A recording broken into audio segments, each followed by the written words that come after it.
marvelously with steak, other red meats, and just about anything else you can cook. This versatile blend is all you need.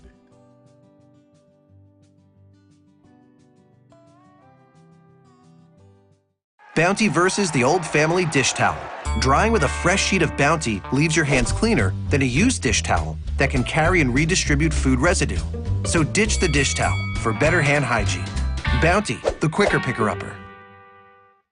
When times get dark, we can't see the help that's all around us. Let 211 be your guiding light for mental health and other resources. Call 211 or visit 211.org. It's never too early to plant the seed, to share the tradition, and instill a sense of pride in your HBCU with your little ones. HBCU Pride and Joy Children's Boutique helps you share your school spirit with a wide selection of adorable kids' apparel and accessories officially licensed from your favorite HBCU. Visit hbcupridejoy.com and follow us on all social media at HBCU Pride Joy on Facebook and Twitter.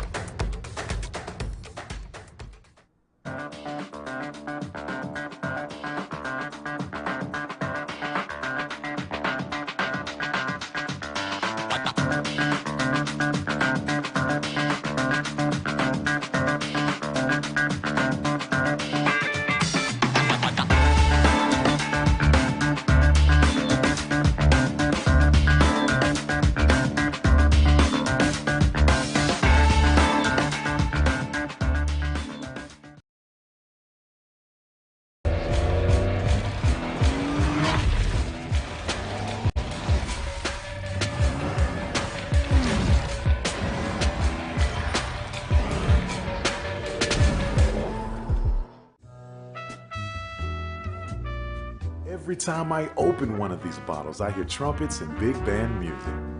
The Creole seasoning is a sodium-free and sugar-free blend that's versatile enough to put on anything. One of the first blends I developed more than 8 years ago, the Creole seasoning has an unmistakable aroma, a bold flavor, and a little heat for character. Social media doesn't really feel very social these days. Sure, we get to see our friends, but it's so much better to be with them. And even though we're more connected, we miss being together. Tap into what's happening right now and meet up with friends, old and new. With the only social network that's designed to get you offline and back into life. Swoop in. Let's hang. Follow the Black College Sports Network and all of our shows on YouTube. You can find us at MyJBN Online and on all social media at MyBCSN1.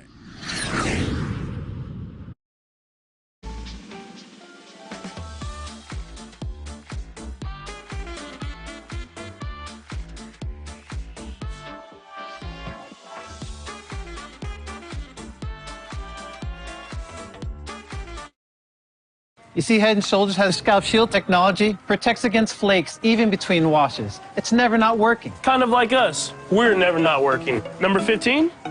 That's my rub. Ooh, nice. Never not working. Never, ever, never, ever not working. Welcome, everybody, to Juneau, Alaska. I don't like this one. Me neither. Let's get out of here. Dandruff protection that's never not working. Head & Shoulders scalp shield technology.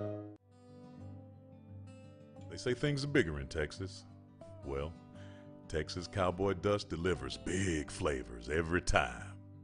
A flavorful blend of onion, Himalayan pink salt, dried shiitake mushrooms, and other ingredients that pair marvelously with steak, other red meats, and just about anything else you can cook.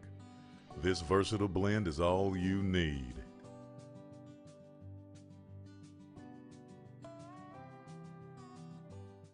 Bounty versus the old family dish towel. Drying with a fresh sheet of Bounty leaves your hands cleaner than a used dish towel that can carry and redistribute food residue. So ditch the dish towel for better hand hygiene. Bounty, the quicker picker-upper. When times get dark, we can't see the help that's all around us. Let 211 be your guiding light for mental health and other resources. Call 211 or visit 211.org. It's never too early to plant the seed, to share the tradition, and instill a sense of pride in your HBCU with your little ones. HBCU Pride and Joy Children's Boutique helps you share your school spirit with a wide selection of adorable kids' apparel and accessories officially licensed from your favorite HBCU. Visit hbcupridejoy.com and follow us on all social media at HBCU Pride Joy on Facebook and Twitter.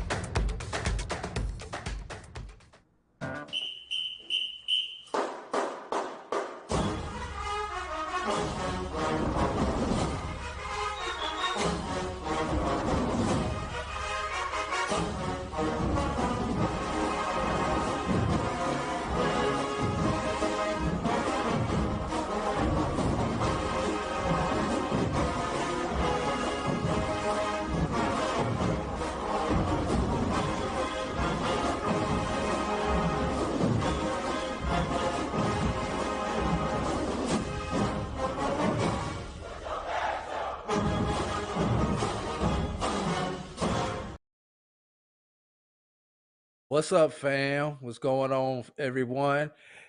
This is the ONG Strike Zone right here on the Black College Sports Network. And no, my name is not Brian Fulford. My name is AD Drew, and I'm sitting in for your regular host, Brian Fulford, tonight, moving over from the sports rap to fill in the open chair.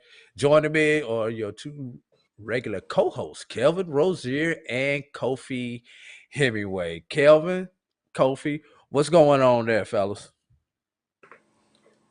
Man, first thing I want to say is, condolences to our brother Brian. He's not here because he had a loss in the family, and we always talk about being family and so forth. And it's times like this we got to be there for each other and pick each other up. So, we've spoken a couple of times today, but definitely want to let him know that the ONG Strike Zone, we support him, we with him, and we miss him.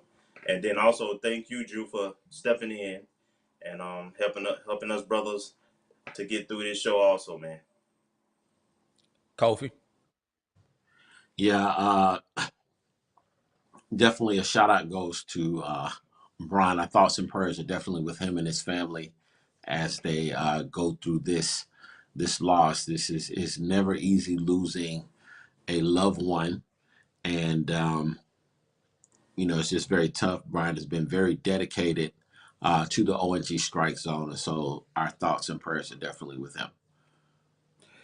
Yeah, known Brian since his freshman year. It would have been my third year on the yard. He was roommates with a guy from my hometown, a guy who you all know, Cliff Reed, who passed a few years ago. But that's how I met Brian, and met his family and everything like that, because I think they probably spent as much time at my apartment as they did at Gibbs Hall, where they lived at as freshmen. Because I can't remember, one of them had a car, one of them didn't. And you know how we did it, man. Whichever one of us had the car, you hung out with the one who had the car, or you called your boy and had him come pick you up. And that's how my association with Brian came, long before the BCSN Sports Rap and ONG Strike Zone and Black College Sports Network.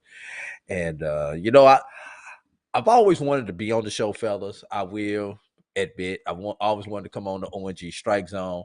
I just wish it was up under better circumstances, though. As when I got the word early this morning, I kind of I rearranged my schedule a little bit, because I'm like, I know somebody's gonna have to step in. So you had that normal 3 voices, and hopefully I can keep the seat warm for Brian. And if I need to be here next week, I'll be here next week for you guys also, to the best of my ability. And for those of you all out there, if you want to send a message to Brian, whether you're on Facebook, YouTube, Twitter, go ahead, send a shout out. Let Brian know that you do love him, and you do appreciate what he does, not only for the ONG Strike Zone, but for HBCU sports media in general. Let Brian know your concern. And also, like, subscribe, share, download, and donate to this podcast. this podcast. We put a lot of time, we put a lot of effort into these podcasts. I've been behind the scenes on many of the ONG Strike Zones as a producer, so I finally get a chance to step in front of the camera. And shout out to our producer tonight, Melody Lucas, for producing this show and stepping up and being available to produce this show also. With all of these somber notes being been taken care of, fellas, let's talk some sports, because this is a sports show last time I checked. Correct me if I'm wrong, fellas. Let's go. And with that being said, we're going to change the script up, and because I'm here now, so I'm going to change the script. Nah, seriously, we talked about this in the production meeting. We're going to start off with softball. Softball? Yeah, softball, y'all. The River City lead off opening event for our Lady Rattlers down in Gainesville, Florida. And we took one this weekend, fellas. We're 1-3, but we got one. Our victory came against let's see. Winthrop. Our victory came against Winthrop with a score of 4-3. That occurred on Sunday. Right there. Going back over the other scores. Excuse me. That was on Saturday. I apologize about that. We lost to Campbell 4-0 on Friday. We lost to North Florida 2-0 on Saturday. As I said, we defeated Winthrop 4-3 on Sunday, and defeated North Carolina State University. We lost to North Carolina State University by a score of 6-4. So we're gonna start off with the positive. In that game that we won on Saturday, as we go through, had looking at the players of the game, we had Davis, who was 0 for it was 2 for 3. Morgan was 2 for 4. Beasley scored 2 runs, and Covis, I hope I'm saying the child's name right, but I'm pretty sure Coach will correct me when we get here, was 1 for 3 on the day. And fellas, we won the game in walk-off fashion. So, Kelvin, take us there. Give us your thoughts on this weekend series that our Lady Rattlers played. So the first thought that comes to mind for me is the fact that we were extremely competitive. Our pitching held up. I know we're going to have Coach on at the bottom of the hour to talk a little bit and give her thoughts. But I remember when she was on the show in the fall saying that she liked the depth of her pitchers, and she felt like she could pitch 4 or 5 different pitchers. And just looking at the scores and so forth, and the box scores, look like we've got a lot, solid pitching, and if our offense can tick up just a little bit, and we minimize the errors, I'm looking at a potential SWAC champion type team right now. So I'm really encouraged. We have a really brutal schedule. I think we're going to have like 5 home series. Hey, did he get? Uh-oh. We lost Kofi there. Did I get sniped? No, you still here. If you can still hear me. Okay, all right. Yeah, we lost Kofi. Yeah, I think that we only have 5 series at home, and none of those start until I believe sometime in March, late March. So we got to do it on these tournaments where we play in Power 5, Group 5, and so forth. So we'll be battle tested against top tier competition. And by the way, I have to say those uniforms are fire, man. They are hands down the best dressed athletic team at FAMU. Awesome, man. They look good, and so far, it's encouraging.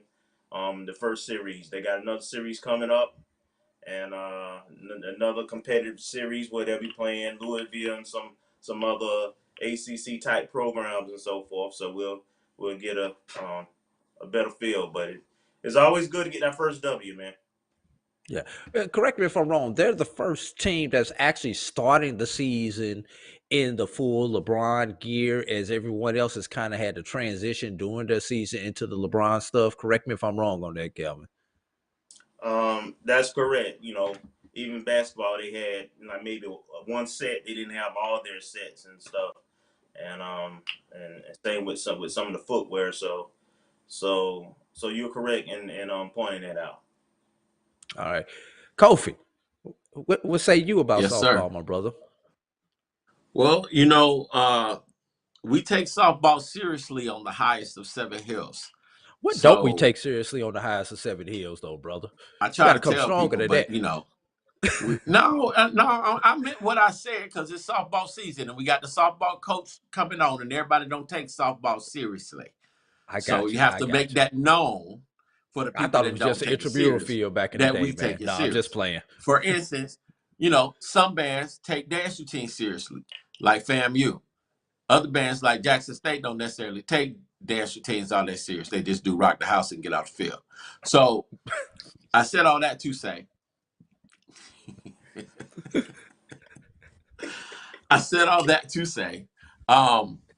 it's always good, to see our softball team perform at a very high level. Now, obviously, we didn't get the W, so we're not satisfied just yet. And the schedule that they have is really, really tough. It's very challenging early on before we get into conference play. That being said, they're going to be battle tested going in, and I'm looking for this team to get or steal a few wins from this very, very, very tough schedule that we have coming in. So I'm fully expecting our women to win the all-conference trophy in the first year in the SWAC. We already have volleyball. We're not going to win basketball, but if we can win softball and tennis, that's going to put us right there in the mix for that all-conference trophy. So I'm looking forward to it. Now, all sports. Sorry. Yeah, you mentioned something about the schedule there, Kofi. Do you think it's going to be a help or a detriment with this brutal schedule? Going as we go into that. Okay, you cut me off, but go ahead. I'm gonna let you have it. Sorry, they say I do that from time to time, so I got you. Okay, all right. Because off script is on here, and he watching me and stuff, and he said I'll be interrupting him and stuff. So please forgive me. All right. So, all right, Scotty, go ahead. All right. So, when it comes to having a tough schedule prepares you really for battle. You get to see different strategies. Your team learns how to compete, learns how to deal with, I want to say, a measure of adversity. And it gets your team to play at a higher level. Competition is good. And, we have one of the top teams in the country right across the street, in Florida State. And Florida is a strong softball state. So with us being able to play them, I want to say Florida State and the other things that's going on, man. So it's really, really good to have that competition. You get to see pitching. You get to see different styles in terms of whether a team is going to be speed-based, if they're going to be power-based, if they're stronger with their hitting, stronger with their defense. It causes you to it challenges your strategy because just like with any other sport, situations are just different when it comes to competition, which is one of the things that we talk about a lot of times with football. Is it good to play a very, very, very tough schedule early on? And I say absolutely, because, getting used to the speed of the game, understanding how to deal with adversity, getting your team to play at a high speed and a high level of intensity is absolutely key. So we're looking forward to it. Kelvin, I say that it's going to sometimes it can hurt you, take your confidence away playing this type of schedule. Looking at FAMU's schedule, we just go through this weekend to start off with. They're in the UF tournament.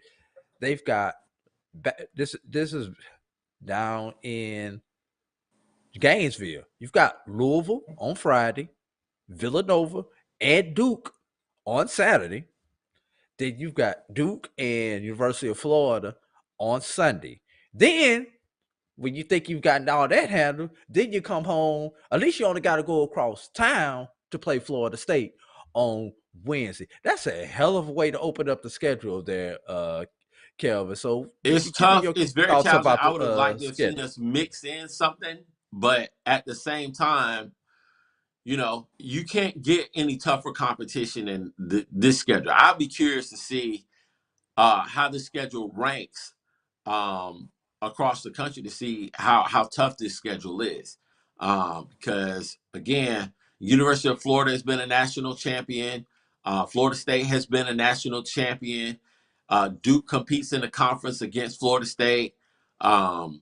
It's tough, bro. It's tough, but we got to bring it. We want to be on that level. We want to be mentioned with the University of Florida. We want to be mentioned with Florida State. Let's play them and not just play them. Let's beat them. You know, that'll go a long way. And we do have a win over Florida State. So let's get it done.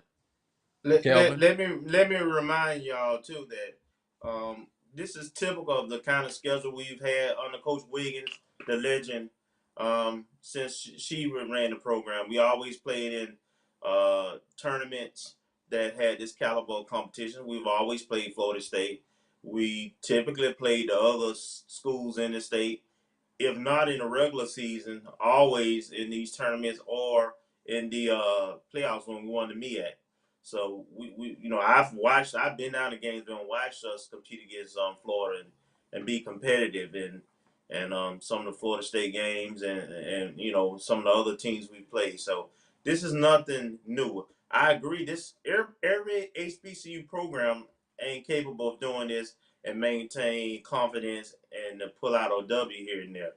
But this has been our formula. It's been successful. So our team and our coaches, they won't be intimidated and they'll be ready for the postseason. I remember the volleyball coach saying the same thing about how he went about his schedule, and he scheduled tougher out of conference tournaments because he felt like he would see some of those type teams in NCAAs. So he set his schedule up so that during the regular season, before we got into conference play, that we understand what the standard is and the type of competition and the different type of games that are played, styles that are played. So I think a lot of our coaches follow this blueprint.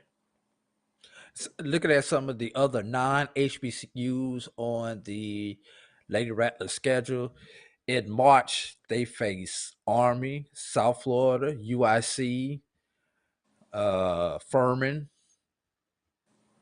Mercer.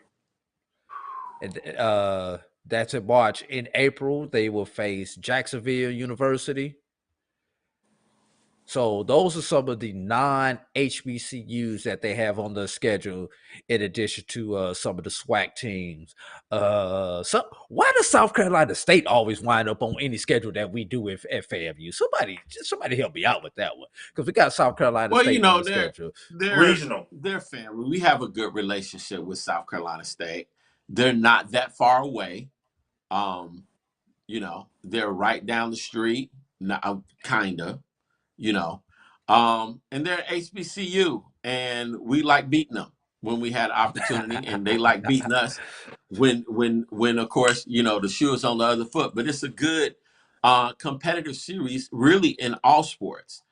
Their tennis team is phenomenal. Their track team historically has been really, really good. Their softball team is okay. I mean, Cookman is really, really good. And then, you know, obviously football and, you know, you have history with them. So you don't just throw that kind of thing away, unlike another school in Mississippi that threw away the Southern Heritage Classic and had to come back and before they got sued and everything. So that's what happened with that.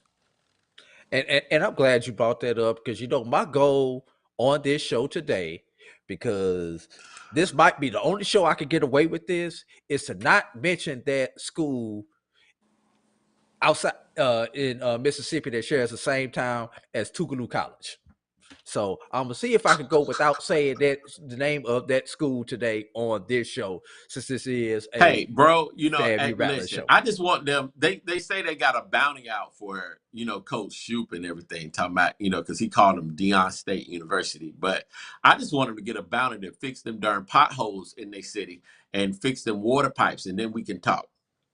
Kofi, you got to get out to some of these HBCU cities because I hate to say it, that town ain't so bad compared to some of these other HBCU cities that I've been to. I'm putting y'all on blast, HBCUs. Look, we bring in all that money for the football games and all that tax revenue. I at least want to have come out your city without having to buy shocks and tires for my car when I come out some of these cities, traveling to some of these football games I travel to. I'm just saying, that's a challenge to all HBCUs. For them to have that many potholes is just absolutely ridiculous. It's a capital city. They got a major highway coming through there. They've had them same roads since 1975. It's ridiculous. They got to do better. Sorry.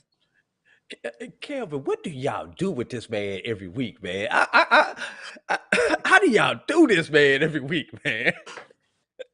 Hey, before we head to break, let me pull in see what we got going on YouTube. Oscar had to be the first one on there. Yeah, get your boy Kofi. He had to be first. Couldn't let nobody beat him to the punch. Montre Bennett says, "Good evening, family."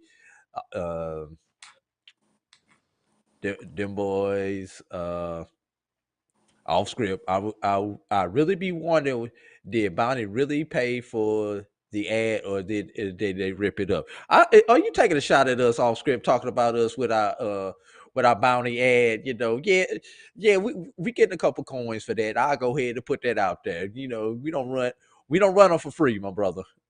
Bobby Calhoun, what's up, family? Barry 305, hello everyone. Hey, Brian is actually out here watching. So Brian, shoot me the text when we get done. Let me know how you how I'm doing holding up your seat for you, man. Jeremiah Clark, I'm in here this evening. Stop all the slander that I hear on this show. Off script says condolences, them boys, prayers up. Tabera T, prayers to you, Brian. Montre Bennett, strength and love. Bobby Calhoun, condolences. Kate Sykes, condolences. Marcus, FAMU, he remembers Cliff, praying for you, B. Jeremiah Clark, prayers for your brother. So, got a lot of comments out here. Got a lot of personal shouts out to Brian. Hope Brian has the opportunity to answer them. If he doesn't get a chance to answer them all, everybody, he's going to get with you as soon as he can. Fellas there. So anything else y'all want to get in this segment, fellas, before we take it to break? We probably don't have enough time to get into basketball. Yeah, we'll get that on the other side after the interviews. We'll mention, I guess, I think Bowling had finished in 5th place, I think, in the tournament, and then also we had track that had a couple of first place finishes in indoor, and getting ready for the SWAC Indoor Championships in Birmingham. So that's the show preview given to you by Mr. Kelvin Rozier. So just quickly before we get out of here, after the first weekend of SWAC softball featuring SWAC teams, is not necessarily SWAC play, that School of Mississippi is leading the East with a 5-1 record. Alabama State comes in 2-3. Alabama A&M 1-3. Cookman 1-3. FAMU 1-3, and Valley comes in 0-5. Looking at the West Side, Alcorn and Grambling both come in with a 4-2 record. Everyone else on the West Side is over. That would be Pine Bluff 0-4. Prairie View 0-5, Southern 0-5, Texas Southern 0-6.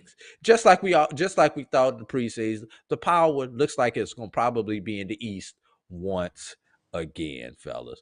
So with that, we are going to take our first break. Coming up on the other side, we'll have FAMU softball coach or to join us to talk about the start of the season and anything else that she wants to talk about as it's related to softball and the family. One Love family. You're listening and watching the ONG Strike Zone. AD, Kelvin, Kofi. We'll be right back.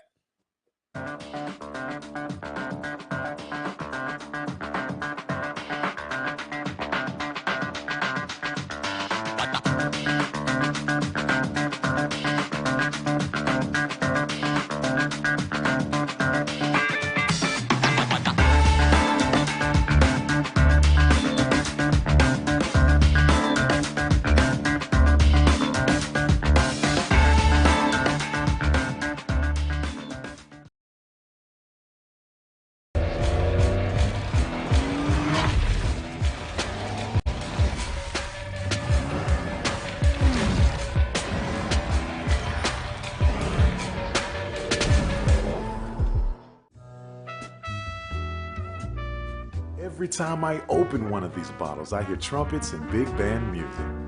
The Creole seasoning is a sodium-free and sugar-free blend that's versatile enough to put on anything. One of the first blends I developed more than 8 years ago, the Creole seasoning has an unmistakable aroma, a bold flavor, and a little heat for character. Social media doesn't really feel very social these days. Sure, we get to see our friends, but it's so much better to be with them. And even though we're more connected, we miss being together. Tap into what's happening right now and meet up with friends, old and new. With the only social network that's designed to get you offline and back into life. Swoop in. Let's hang. Follow the Black College Sports Network and all of our shows on YouTube. You can find us at MyJBN Online and on all social media at MyBCSN1.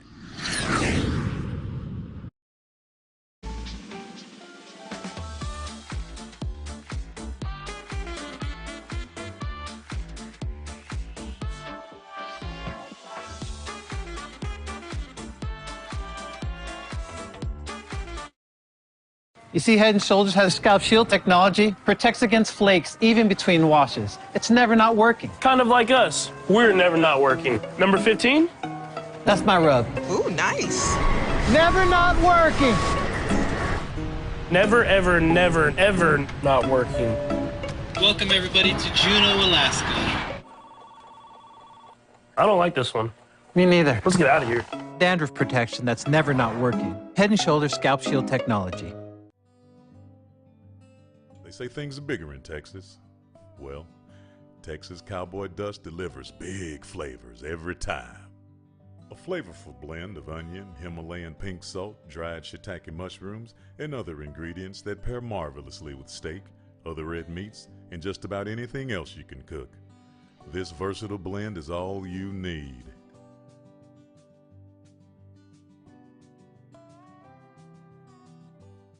Bounty versus the old family dish towel. Drying with a fresh sheet of Bounty leaves your hands cleaner than a used dish towel that can carry and redistribute food residue. So ditch the dish towel for better hand hygiene. Bounty, the quicker picker-upper. When times get dark, we can't see the help that's all around us. Let 211 be your guiding light for mental health and other resources. Call 211 or visit 211.org. It's never too early to plant the seed, to share the tradition, and instill a sense of pride in your HBCU with your little ones. HBCU Pride and Joy Children's Boutique helps you share your school spirit with a wide selection of adorable kids' apparel and accessories officially licensed from your favorite HBCU. Visit hbcupridejoy.com and follow us on all social media at HBCU Pride Joy on Facebook and Twitter.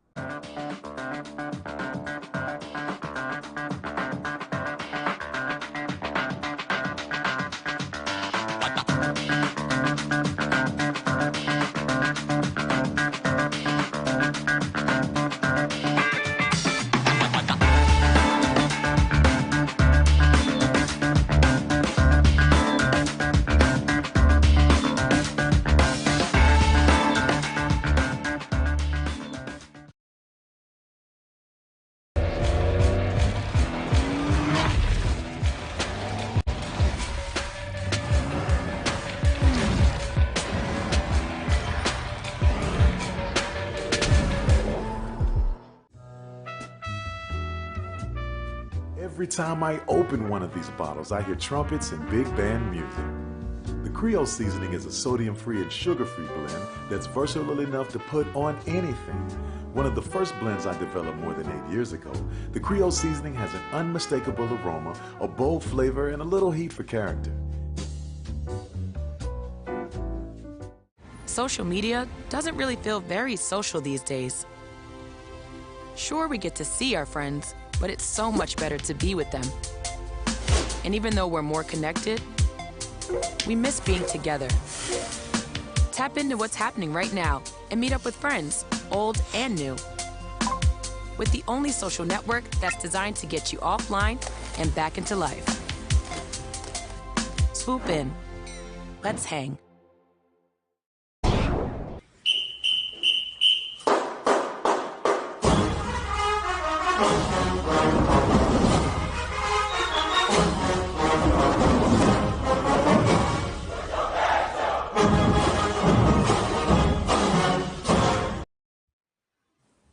Welcome back to the O&G Strike Zone. AD, Kelvin, Kofi. AD sitting in for our partner Brian Fulford, who's out due to some family issues. So coming up in just a moment, as soon as our producer gets everything set up, is Coach Constance Orr from FAMU Lady Rattler softball. There she is. Coach Orr, how are you doing this evening? I'm well. How are y'all? We are doing Awesome. fine. Good. Coach, Thank y'all for having Coach me. Orr. All right, Coach Orr's in her second season leading our Lady Rattlers after spending 5 seasons as an assistant. And well, Coach, we gonna get straight into it. Let's do it. All right. First question I am going to ask you is, Coach, a lot of people, you spent last year, your freshman year in the MEAC conference. Now you get to spend another freshman year, as people like to say, because we don't have our SWAC hours yet. That's what everybody keeps reminding us. We don't have our SWAC hours in the Southwest Athletic Conference. What are you anticipating to be the biggest difference between the level and type of competition that you saw in the Mid-Eastern Athletic Conference and what you anticipate to see in the Southwestern Athletic Conference, Coach? I expect to see a lot more consistent competition. I think the SWAC has a lot more competition from weekend to weekend than the MEAC had in softball. I'll speak for softball. But I'm excited because our winter and fall sports has set such a high standard for us that the target is on our back. And I'm excited about that. Yeah, I hear all the talk now that everybody's looking at FAMU. Our opening weekend we had a good showing, and everybody's just they worried about FAMU softball. What do they do? So I'm excited about it, but I think it'll be good for our team because we know we have to come out and compete every single weekend because every single weekend the target is on our back. We're fresh meat, as they call it. You know how in high school you're the freshman. So we're the fresh meat, but they know how we play. So I'm excited to see what's going to happen this year. Now they expect us to carry everyone's bags and stuff like that, but we're not carrying anyone's bags. We're gonna make everyone carry our bags. But you just mentioned something, Coach. You mentioned that pressure. We saw what the volleyball team was able to do back in the fall by winning coming in being the first Rattler program to win a SWAC championship. Right. And basketball has been competitive. They've had some big wins. They haven't had the consistencies, but they've had some big victories. Does that put pressure on your program on the women's side just because of the success of the fall and the winter sports that have come before you? Because you're the last show before we go home for the summer. Right, and I won't call it pressure. I'll call it a standard.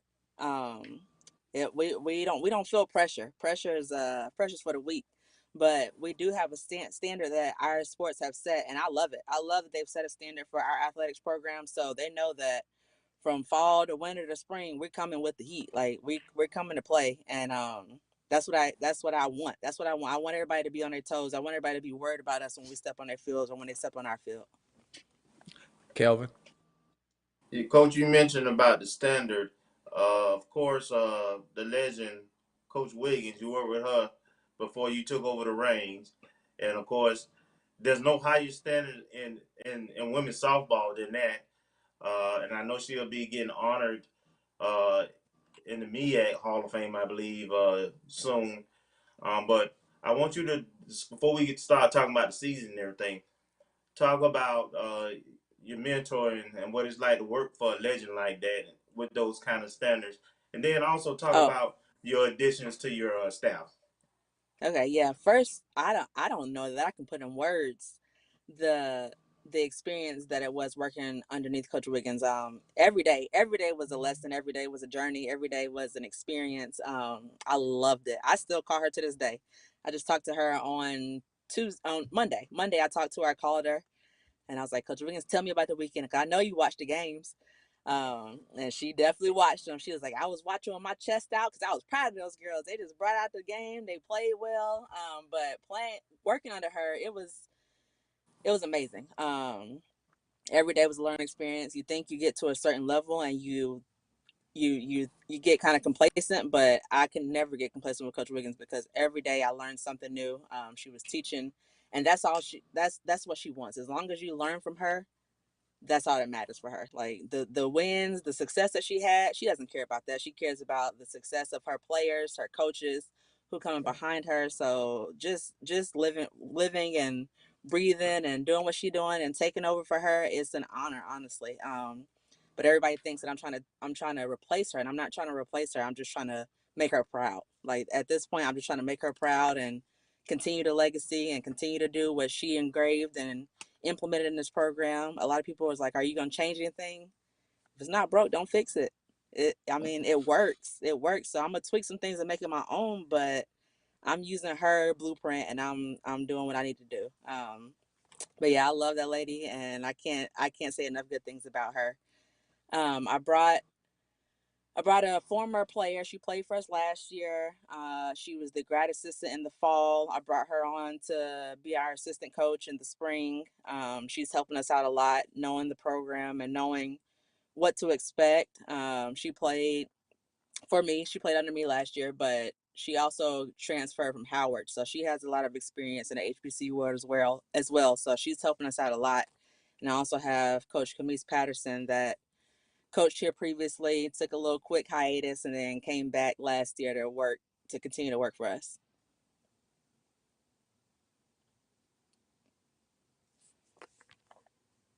Go ahead, Kelvin. Your overall impression and what you thought about your team and so forth. Did she get sniped again? Not quite sure. Okay. You might want to repeat that question. Yeah, I'm back. I lost y'all, but I'm back. Okay.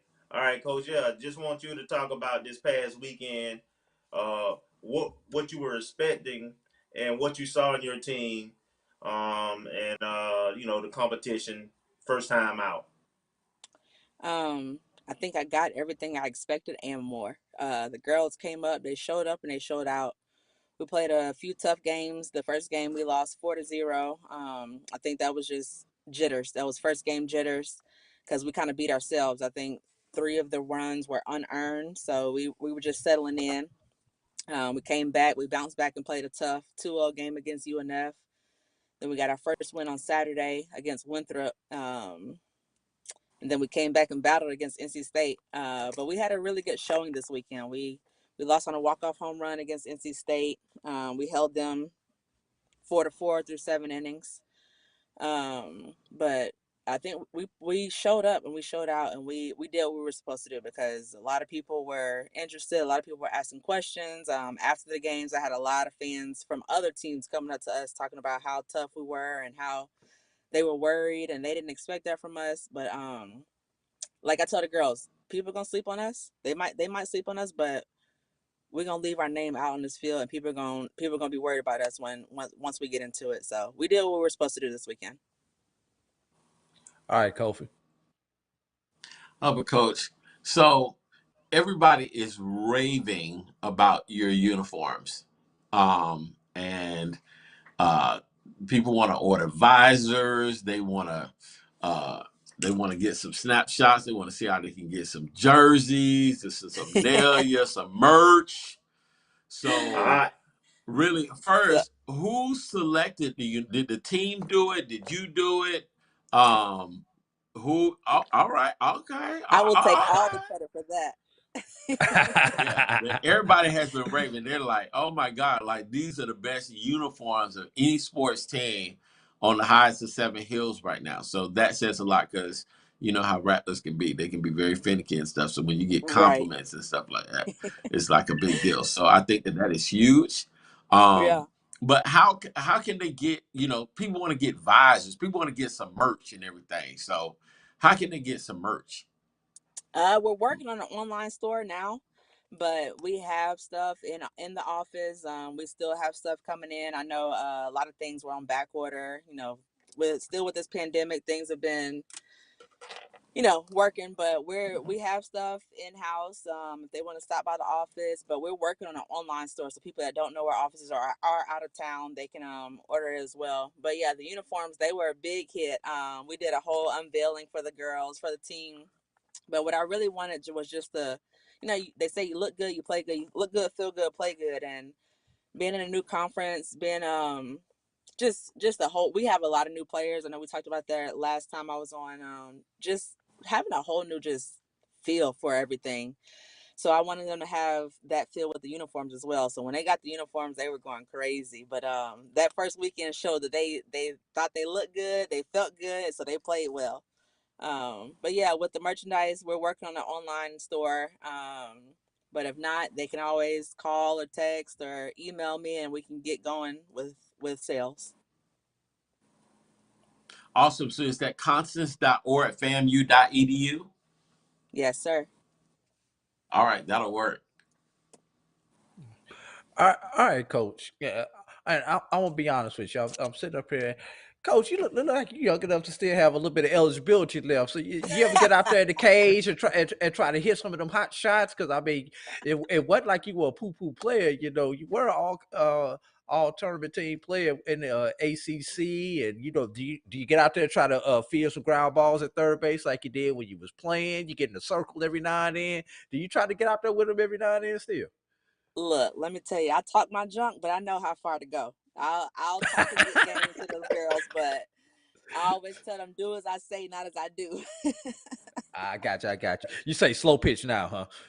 Yeah, I do play slow pitch. I play a lot of slow pitch now, but slow is the word.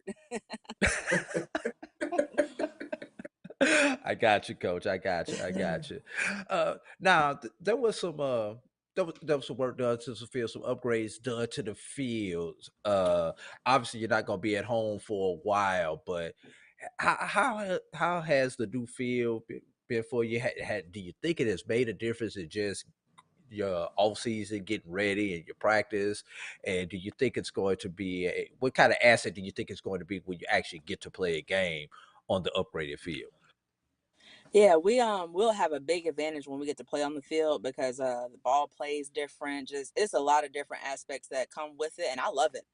Um, but what I like the most about it is that we practice on turf every day, but when we get to the other fields, it continues to keep us on our toes and make adjustments. Like softball is a game of adjustments. Like you have to make an adjustment from one pitch to the next. So as with those adjustments being made, you still have to make adjustments on how you play. Um, it's tough, but they come through. They do what they're supposed to do. But our SWAC tournament is in Gulfport, Mississippi, and the complex that we're playing on is a turf complex.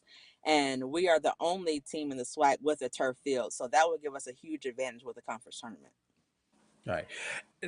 Now, with style of play, if I was to ask you to describe how you guys play, or y'all a steal and bunt team, or you a gap team, for those who've never seen you play, because I haven't seen this version of FAMU softball play. Describe the style of play that you have for your team.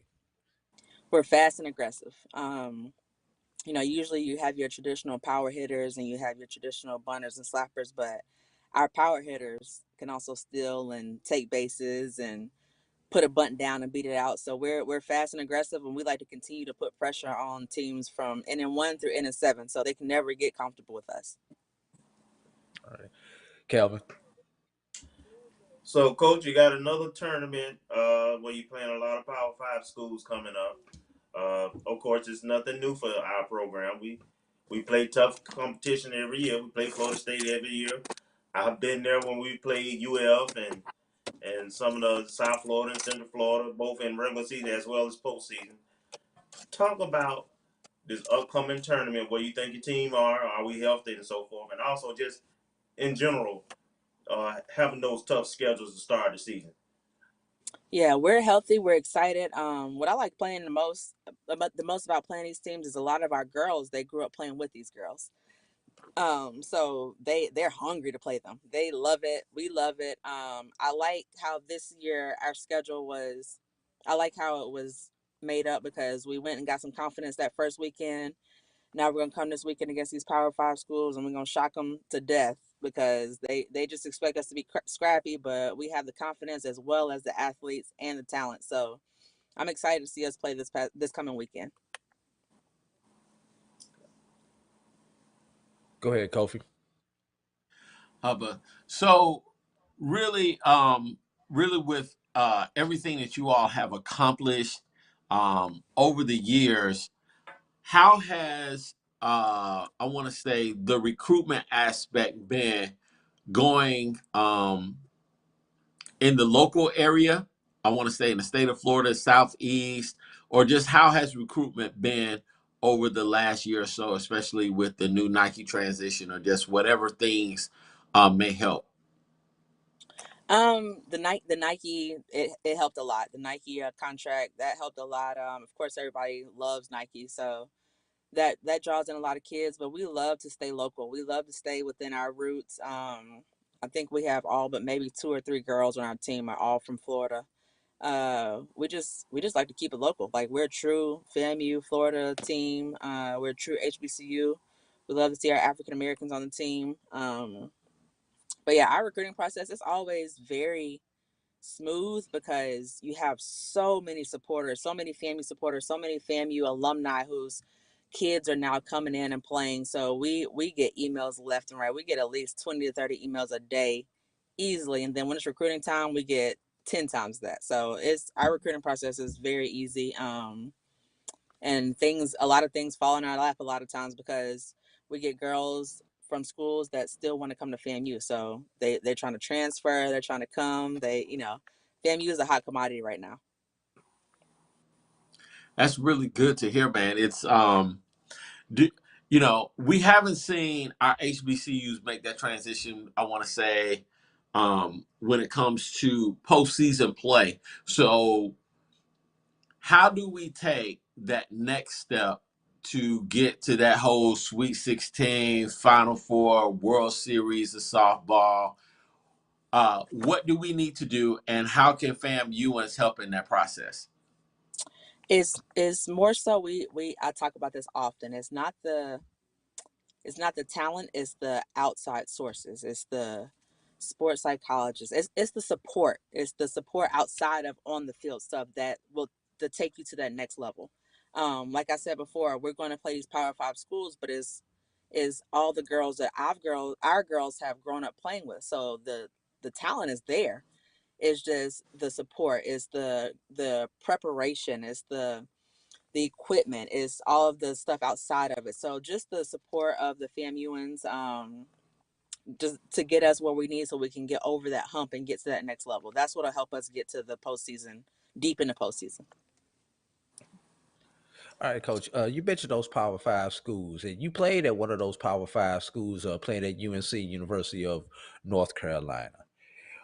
What have you taken from your experience at North Carolina to bring to FAMU to kind of try to shift maybe the mindset or the culture or the like say the outside support, the funds? What did you see at North Carolina that you've tried to add since you've been at Florida A&M to get us so that we could be on that similar type level?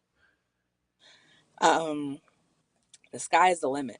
Honestly, that's really all it is. Like, I know we are a true HBCU, but as much as we handle our HBCU culture, I don't want to limit us to HBCU culture.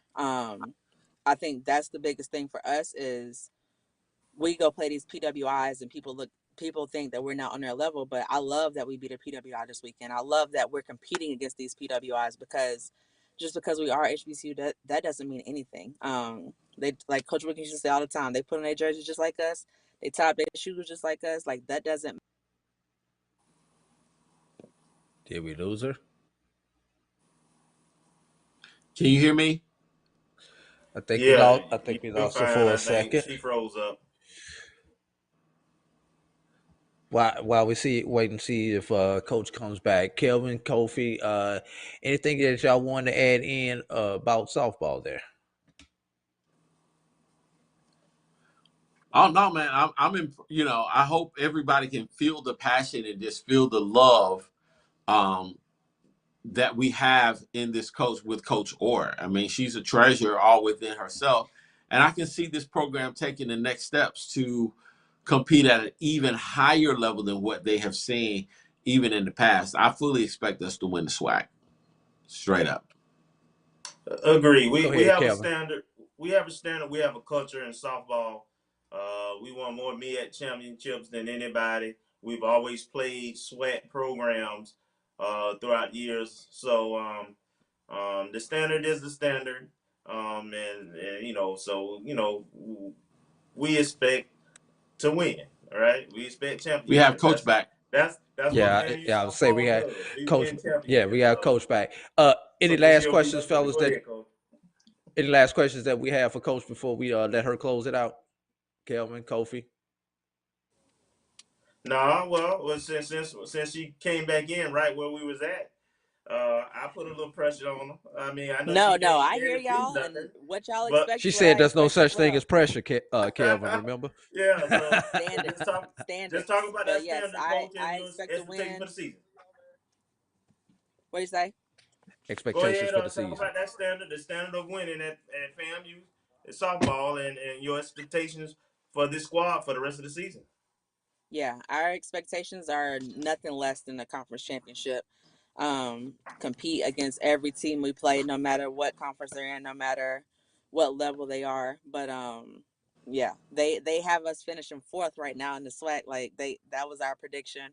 But I think it's funny. I think it's funny that they're sleeping on us. And I mean, I know we're the new kids on the block, but I'm excited to go and put that pressure on the other teams. Gotcha. Kofi, any last comments? Yeah, man. So where is the SWAC tournament going to be this year? Gulfport, Mississippi. All right, cool. And the date for that is what? So that Rattler Nation can prepare to go ahead and take some trips and get on out there. That's right. It's May 5th through the 10th. May 5th through the 10th. Ooh. So we're looking for you all to bring it home, man, to bring some more hardware to the highest of 7 Hills. I'm excited about it, the expectation, but more importantly, just the talent and the execution is going to be there. And I'm looking forward to seeing what this year brings. Thank you. Thank you. We'll make sure we make y'all proud. All right, absolutely. We're going to let you close it out. Any final comments you want to get?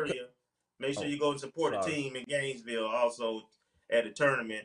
And, of course, we'll be talking about when we have our first home series. But I know we got Florida State coming up shortly, too. So anytime, look at the schedules on FAMUathletics.com. Let's support these ladies and these coaches. We had a really good alumni showing in Jacksonville as well. So thank you all for who came out to Jacksonville for watch us play. All right. Look, if we can go over on Waters Way, we can definitely go on the other side of Tennessee Street and watch them play Florida State. Any final comments there, Coach? Before we let you get out of here. We're excited. We're excited. We're excited to make you all proud. Let's go. All right. Thank you, Coach. Good luck. Thank you, Coach Constance Orr joining us here on the ONG StrikeZone, fellas. We get ready to. Hey, Scotty. We get ready to pay some bills, man. I just want you to know that, Scotty. We getting ready to pay some bills, my brother. So, but y'all don't want to miss this segment coming up after the break. We have got a special guest that is going to come and talk about some of these classics and some of these other events that's going on, we have a promoter that's going to come on and talk to us about some of the things, good, bad, and ugly, about what goes on behind the scenes. And y'all just got, I don't even want to give it away, fellas. They just got to come back and join us after the break. That's all I can say. AD sitting in for Brian, Kelvin, Kofi. We'll be right back. Follow the Black College Sports Network and all of our shows on YouTube. You can find us at MyJBN Online and on all social media at MyBCSN1.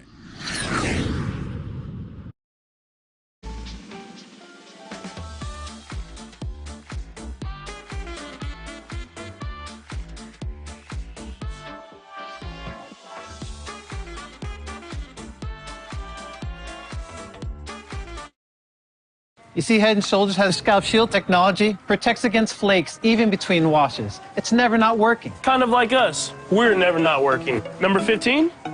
That's my rub. Ooh, nice. Never not working. Never, ever, never, ever not working. Welcome everybody to Juneau, Alaska. I don't like this one. Me neither. Let's get out of here. Dandruff protection that's never not working. Head & Shoulders scalp shield technology. They say things are bigger in Texas. Well, Texas Cowboy Dust delivers big flavors every time. A flavorful blend of onion, Himalayan pink salt, dried shiitake mushrooms, and other ingredients that pair marvelously with steak, other red meats, and just about anything else you can cook. This versatile blend is all you need.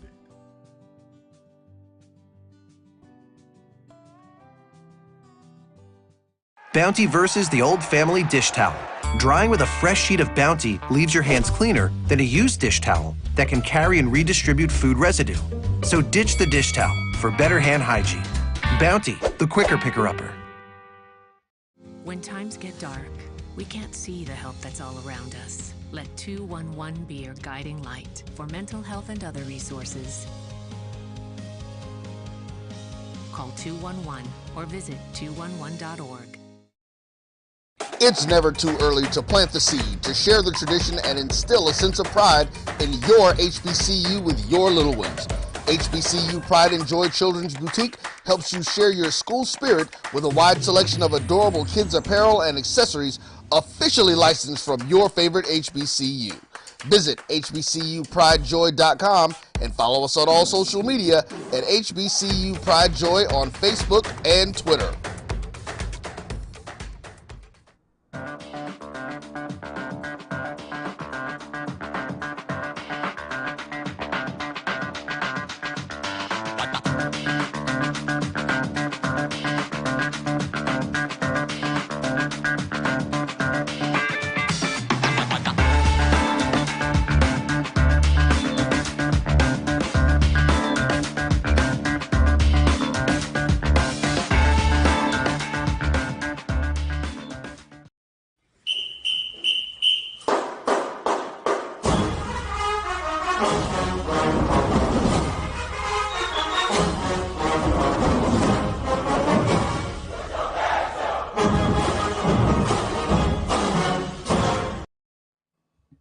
Welcome back to the ONG Strike Zone.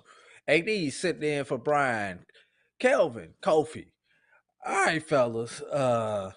We getting ready to get into a hot topic that we have going around HBCUs, and that's these dog-owned classics. Now, the classics themselves for the fan tend to be great events.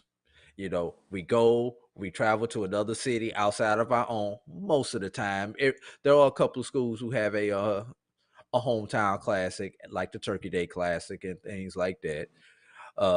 Soul Bowl, which is an alternating classic. But other than that, classics are normally played in neutral site cities. But there's some stuff that goes on behind the scenes, and stuff has been coming out over the last couple of weeks, but some of this stuff has always been there. And you know, I really don't want to. I really can't get into put my finger on it. People are saying that our HBCUs are not getting paid their just due and getting treated fairly by the promoters in these classics. So what we did here at the ONG Strike Zone was we decided to talk to a promoter. Now, the person that we have on came on under the guise of anonymity. So, with that, fellas, I think we settled on the name in the break. We're gonna call him Roscoe Jenkins. Yeah, not that not the Martin Lawrence Roscoe Jenkins, but that's the name that we're gonna go with for right now. And if we butcher name and call him something else, just go along with the bit, y'all. Just go, but this is not a bit. This is serious business. But we need y'all to follow along with us.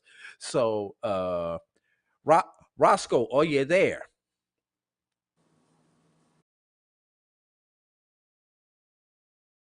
Hello? We live. We can hear you, Roscoe. We just want to make sure you can hear us.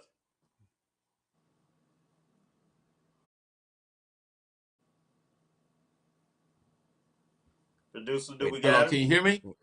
There it is. Roscoe, tell it like it is, producer. But that's what you call a creative producer in the background. Put that graphic up right there, Mister. Tell it like it is. So, how's it going there, my brother? Just great, just great. I just would like to just speak openly about what it is, what a classic is, and how does it really work? What's the mechanics of a classic? And sometimes when we hear the words "treat it fairly," "just do," it doesn't really come from a place of knowing. When you understand the dynamics of what it takes to make this happen, the roles that the HBCU plays, the role that a producer promoter plays as a third party, how this happens. So I just want to kind of not deal with the hypothetical and give you guys some real information on what it takes to make this work and how this is a benefit to HBCUs. It's a phenomenon in the NCAA community that these small HBCUs can do so well in these large stadiums. Now, No FCS does it. yeah. Now, we don't like to read, so we're gonna ask you to give us a Cliff Notes version of what is a classic, what goes into it, just the general nuts and bolts right now. Sure, sure. You have different complexions when it comes to a classic. A classic that's in the 12 state regions where the HBCU resides doesn't mean the same thing as a classic in your northern markets or out west. Classics that are in the south are really more fans have a loyalty to a particular school. So if you're in Atlanta, you're going to see certain schools. If you're in Louisiana, you better have Did we Southern or lose him? Grambling. If you're in Florida, you better have Bethune-Cookman and FAMU. But when you look at classes up north, it's more like a diamond in the rough where they do not have access to HBCUs. So you have more flexibility in what schools you can play. But basically, it's a neutral site event, kind of like a homecoming, but on a grander scale. All right. Kelvin, I know you dying to get some stuff in, so I'm not even gonna hold the mic right now. Here, I'm passing you the mic, my brother. Go ahead and take this segment over. Okay, before I get into the weeds with Roscoe, let's talk about what kind of preface this whole discussion. I know that we've offline had discussions off and on over the years about uh, neutral site games and classics and economic impact. And I know Roscoe, the producer, is going to get into that. But let's talk about the most recent thing that made news, that brought it to the forefront again. And that was, of course, Jackson State pulling out the Southern Heritage Classic. And we saw the response from Tennessee State president. We also understand that there were multiple years still left, left on agreement. And Jackson State reversed course and has committed to the this year for sure right now. But and then Dion, and there was some comments out of that area that was talking about that they doing business now, and it was good for the fans and etc., but it wasn't good for the program. So we thought this would be a good time to kind of talk about the nuts and bolts, because honestly, folks have a shallow understanding of how big of a production that is, but there's a lot more to it. And so with that background, Roscoe, I just want you to kind of talk about how you go about in a market putting together a classic, and then how do you factor in the payouts? What's the industry standard and so forth? Well, what we look at first is demographics. What we look at first is demographics, and what I mean by that, the most important ingredient in a classic is the local market. So if you look at Memphis has about 600,000 black folk, Atlanta metropolitan area has about 2 million, Miami has about 1.2. So we look at that first to determine if there's enough local support. Local support. Now, when it goes to the school, we look at a number of different factors, but the most key one is what do you think they can generate in a term of sales? Not necessarily how many people from those schools are going to show up to support it, but is the brand strong? We research their NCAA home record attendance. We have the attendance for every school home games for the last 20 years, so we know what they're doing at home. We look at low travel time, classics that are low travel time, particularly in the South, tend to do well. Once you get beyond 5, 6, 7, 8 hours, you're going to have a challenge. And you can see that. We look at the numbers for the Orange Blossom Classic. We look at the numbers for the SWAC MEAC Challenge. We look at the numbers for all these schools. And what we found is that low travel time makes a difference.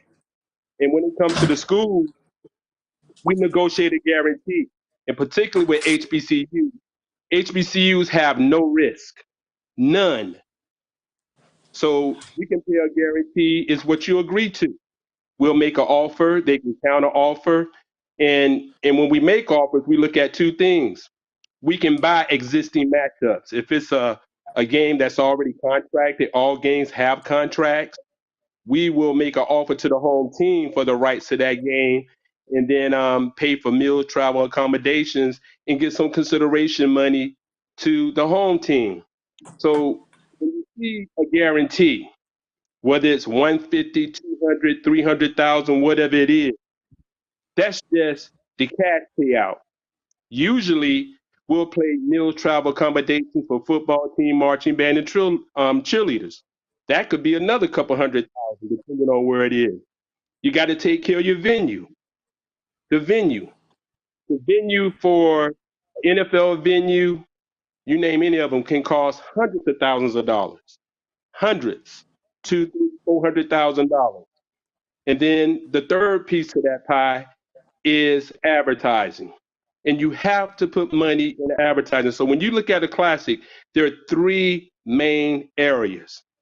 What you pay into the school, including the guarantees and expenses. What you pay to that venue. And when we look at the venue, you got rent, you got staffing, you got equipment use. And then the last piece of that pie, the third piece again, is what you're going to pay into advertising. And you have to put money in advertising, and that can be easily 6 figures.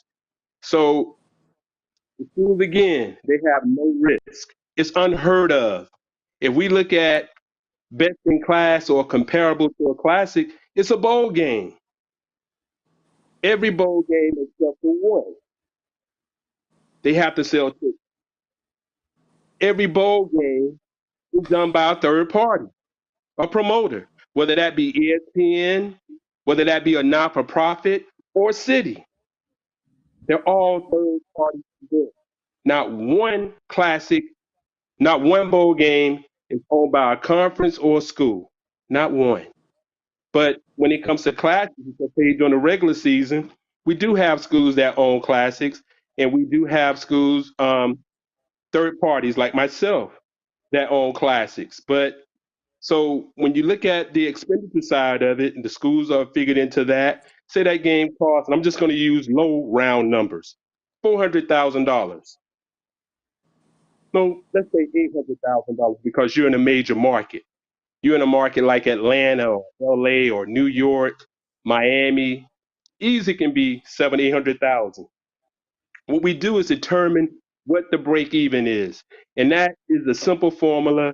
It's expenses divided by average ticket price. Let's just say average ticket price is $40.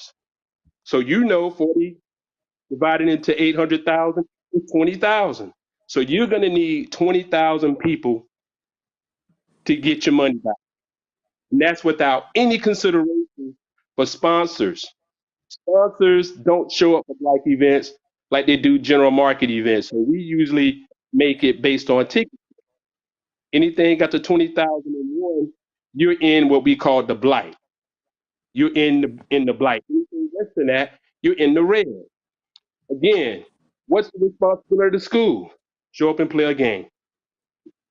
And they can get 150, 200, 300,000.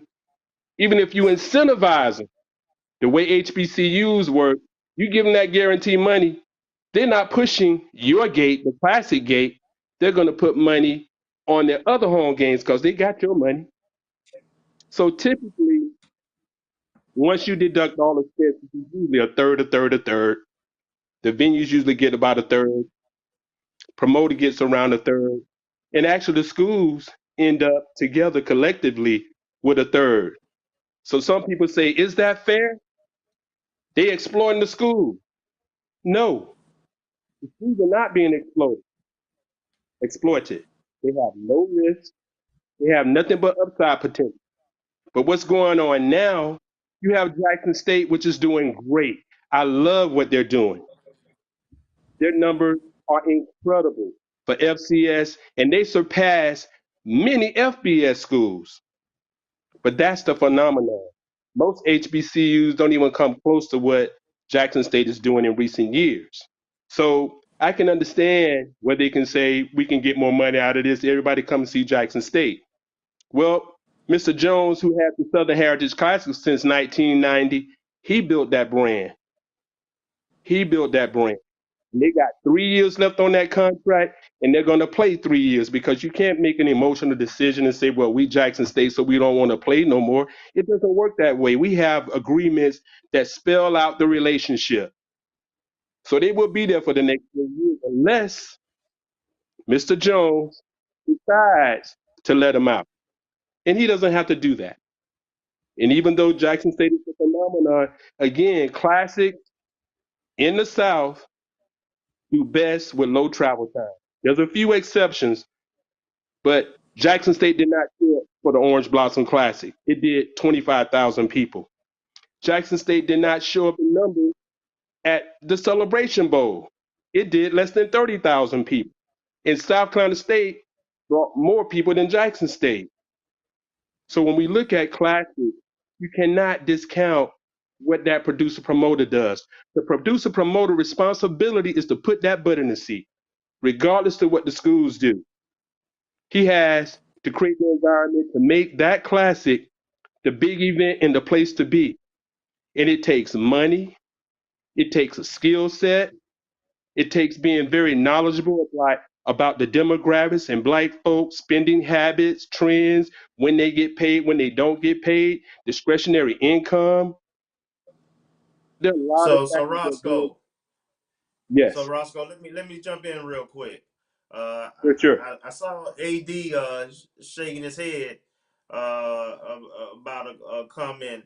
AD, you got a pushback or a point you wanted to make?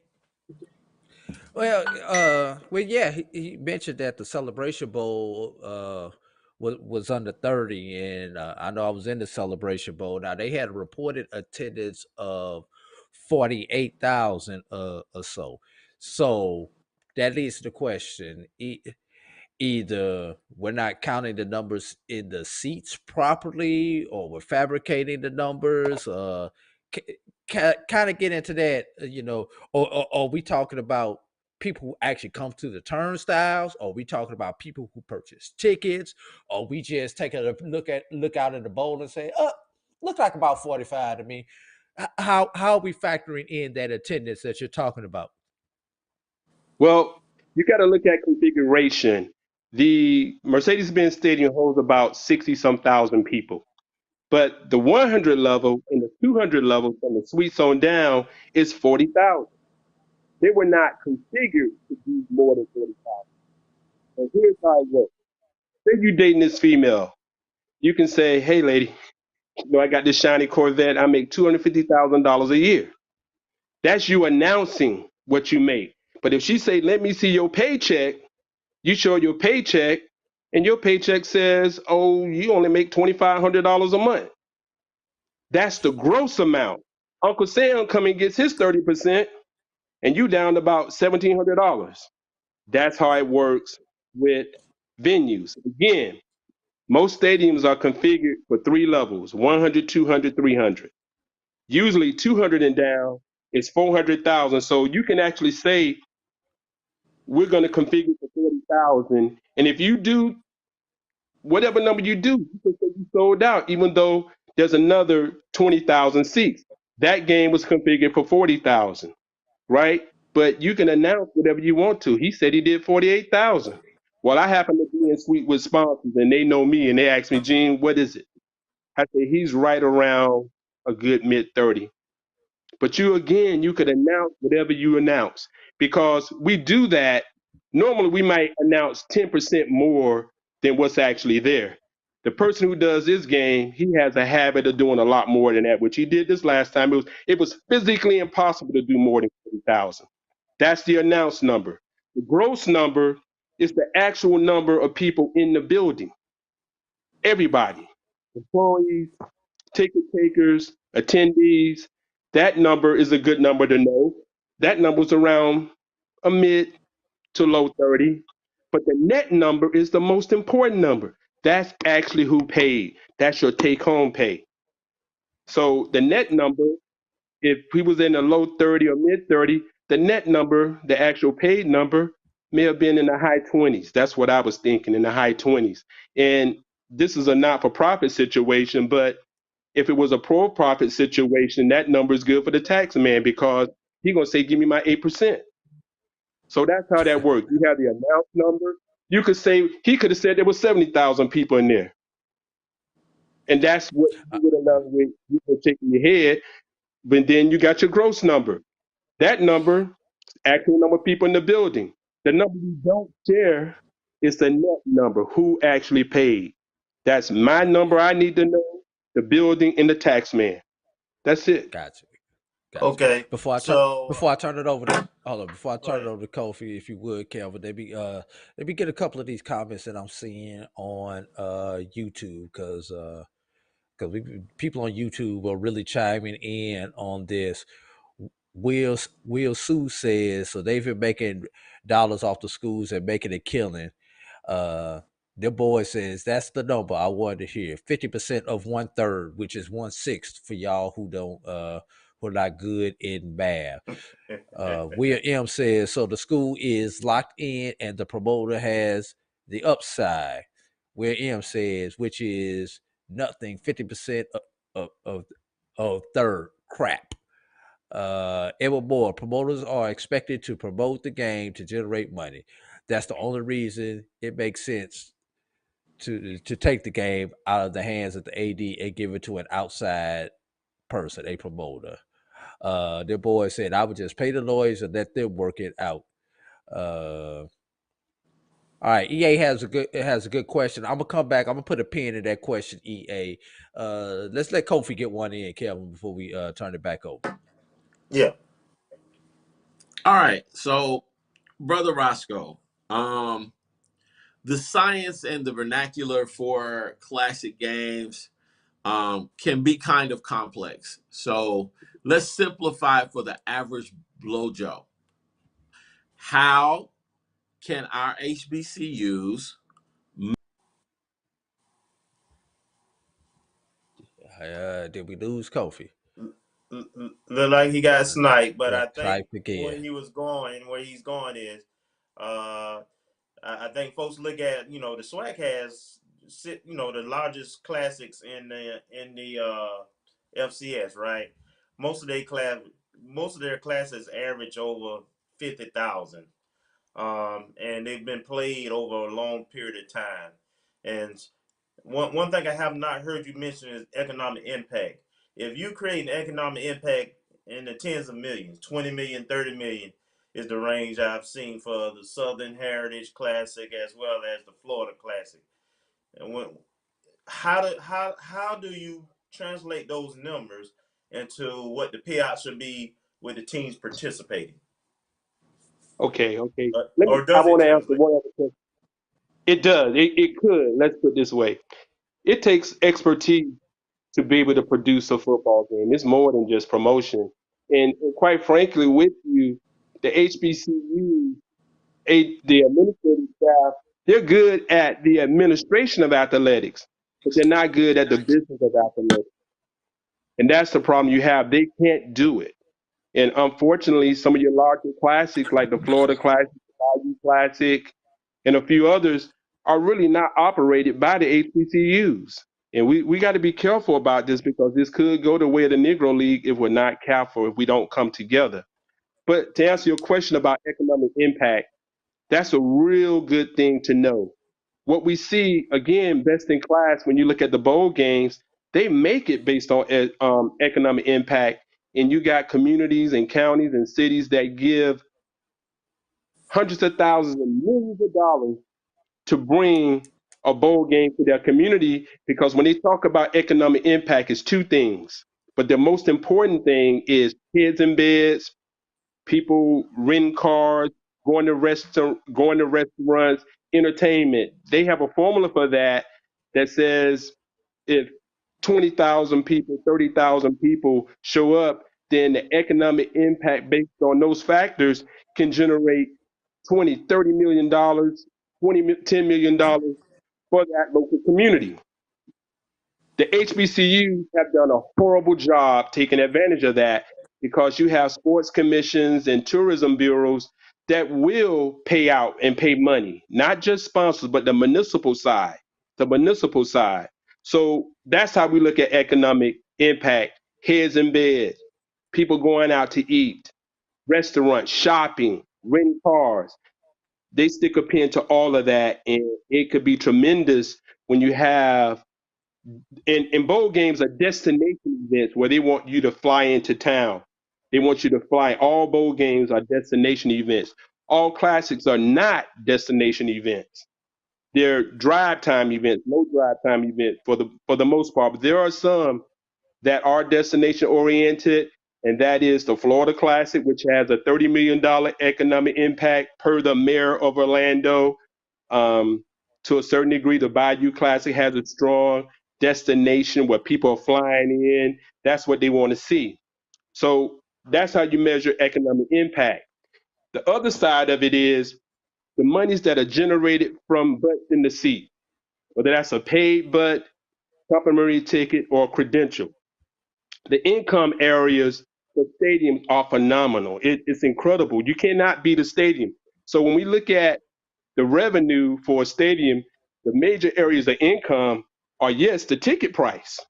The ticket price, surcharges, the ticket price, which goes to the venue and the promoter.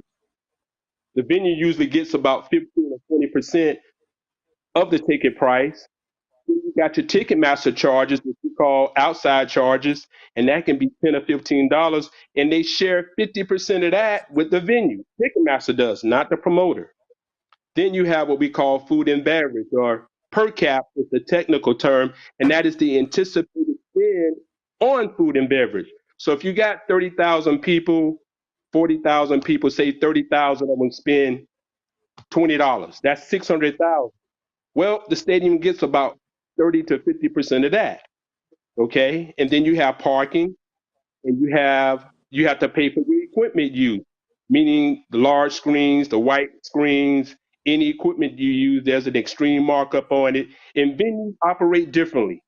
You have some venues that will charge you for the use of toilet paper, water, electricity, or turning on the elevator. But basically, the income areas are what you're paying on rent. Rent can be a variable expense, usually 15 to 20% of your gross sales.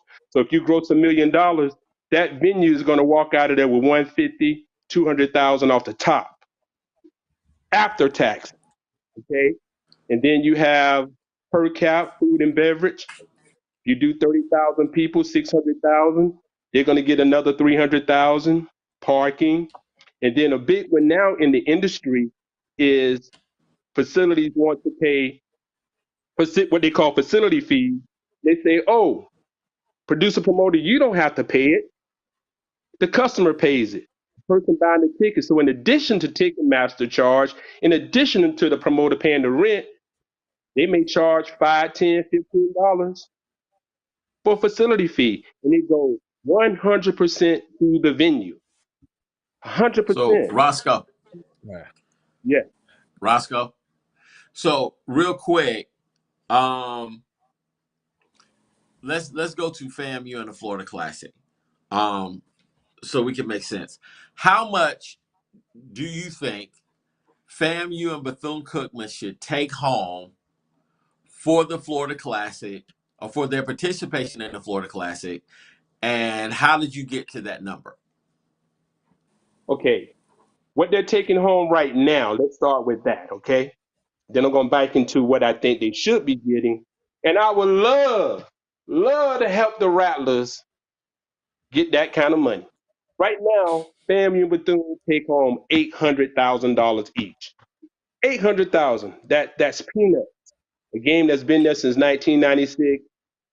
A game that generates 30 million plus in economic impact, right? So when we look at it, look at the venue first.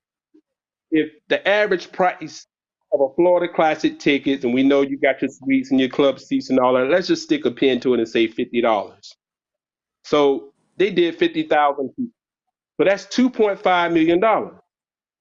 $2.5 million generated just off a ticket sale. 2.5 million. But it doesn't end there. You got Florida Central Sports. Florida Central Sports, right? So let's go back to my point about the income areas for the stadium. You got food and beverage, you've got parking, you've got surcharges on inside charges on ticket prices, you got facility fees, right? That's easily another $2.5 million. So that's $5 million. Yeah. All right. While you talk about stuff, those people selling T-shirts and pendants and the little pom poms and all that stuff, do they have to pay a vendor fee to either the schools or the stadium or the promoter? You know, you're talking about inside revenue opportunities. Just before you go on, is that something that we currently capitalize on or should be able to capitalize on? Yes, that's part of the right fees, and that those fees can be paid directly to the school, or the school can do what we call a buyout and make an offer to the stadium. Otherwise, the stadium may get 30 to 40% of those sales. So we usually give them $1,000 or $2,000 for a buyout, and the school will either entertain a master vendor, and they may pay a couple $1,000s, and they will subcontract to other vendors. That happens a lot. So yes, that is a revenue part too. Not the sales, but the vendor fees. And also, well, we do say merchandise because most schools sell merchandise as well. So the Florida Classic, just from the game itself, just the people in the stadium, and then when you throw in sponsors and advertisers, easily around $5 to $6 million. Because food and beverage is just as great as ticket sales. Suites are now $2,000, $3,000, $4,000, $7,000, $8,000 in the case of the Orange Blossom Classic. So that game gross revenue is around about $5 or $6 million, of which FAMU and Bethune only get $800,000. What are the expenses That's the involved? split. Is that a split or is that a piece? A piece. So that's Now, 1.6. right. Out of about 5 or 6 million. That stadium really doesn't cost that much at all. It's not expensive. It's a large stadium, but it's not an expensive stadium. So when we look at what are the estimated costs for staffing and equipment use, we'll normally use a formula like $3 or $4 a seat for reserve, 2, 3, 4, depending on what kind of stadium it is. And that's not an NFL stadium. So we'll say $3 a seat. So they're probably around 150 to 200,000 in costs for staffing, EMS, police, ushers, parking attendants. That'll probably for that event be around 150, 200,000. Okay, and then they don't do a lot with advertising. They don't do a lot with that. The big winner in the Florida Classic is Florida Central Sports, not FAMU or Bethune-Cookman. We just don't have the expertise, and FAMU's had such high turnover that we're not passing that knowledge on like a Ken Riley knew how to deal with them. We haven't had anybody in the last, since Ken Riley and that administration that knew how to deal with this venue in Florida Central Sports. So that's the revenue side that's derived just from game day. Economic impact, again, 30 million. So let me go to your point. I think these schools, FAMU and Bethune, should get no less than $3 to $4 million each. No less, because if they looked at the economic impact, you went to the Sports Commission, you go to CVB, Convention and Visitors Bureau, it's heads and beds. They're generating $30 million. And they will pay that to FAMU. They will pay that to Bethune-Cookman. But we just have, FAMU just has leadership. They're not experts. And that's what's happening with these classics in these schools. They're incapable of doing things at a high level because they lack expertise. That's what you're dealing with. Say the same thing real quick, AD. To that point, that number that he just gave, I did notice when Florida State played their neutral site game at the beginning of the year. I think it was Ole Miss. They played Ole Miss. Florida. Yeah, Ole Miss. That both of them guarantees were in that range. Were $3 million. So check this out. Let me this before I forget. Between 800,000 and $3 million, there's a lot of dollars in there. We should definitely be closer to that than farther away from that, given our 30-year history almost in that city, in that venue. Well, Roger, let me give you one better than that. We predict that FAMU and Bethune-Cookman since 1996 have easily left about $50 million on the table. Easily. And I think FAMU just signed, and Bethune-Cookman just signed up for another 5 or 6 years. They need to rescind that contract, call Florida Classic to the carpet. They need to be audited because what they're doing is a crime. And here's the thing. Nobody's saying nothing about them. We never say nothing about the white man, but you will point the finger at us. You will point the finger at us. You got a mayor, you can Google right now, Florida Classic economic impact, and the mayor would tell you $30 million. Nobody says anything. Hey, Roscoe, can you put a pin in that for a minute? Can you hang around? Because we're overdue for a break. Can you hang around for a few more moments while we pay these bills, brother? No problem. All right, I'll tell you what we go do, because this conversation is getting hot and heavy. We had some other stuff that we supposed to be talking about on this show, but I think we need to keep it right here, fellas. What y'all think? Think we need to keep it right here and take it on the other side of this break? All right, so what we're going to do, we're going to take a break now. We're going to come back on the other side of this break and continue this conversation. AD, sitting in for Brian, Kelvin, Kofi. We'll be right back.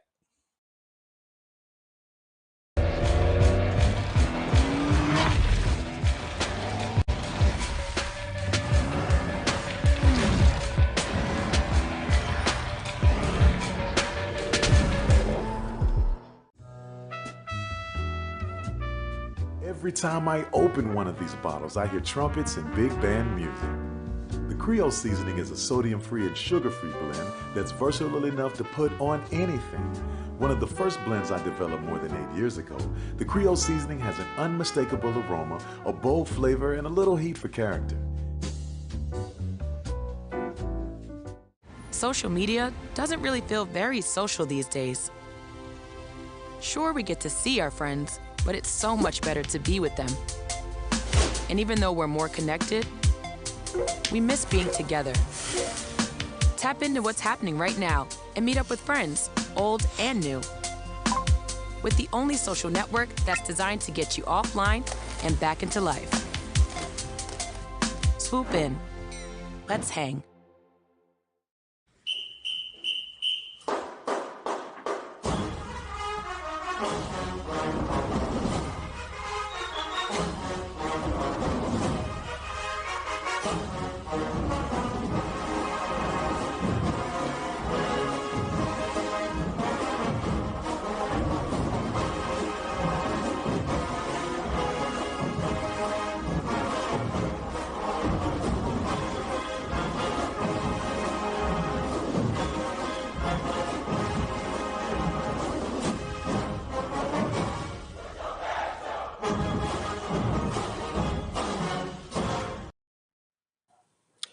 We're back here on the ONG Strike Zone. We, AD Drew sitting in for Brian, Kelvin Rozier, Kofi Hemingway, and our special guest that we're calling Roscoe Jenkins, promoter, producer, and right now he's our expert on HBCU classics. And before we ask our questions, I want to get some of these comments on Facebook, on YouTube, because y'all are hot and heavy out here on our YouTube channel. Let's see.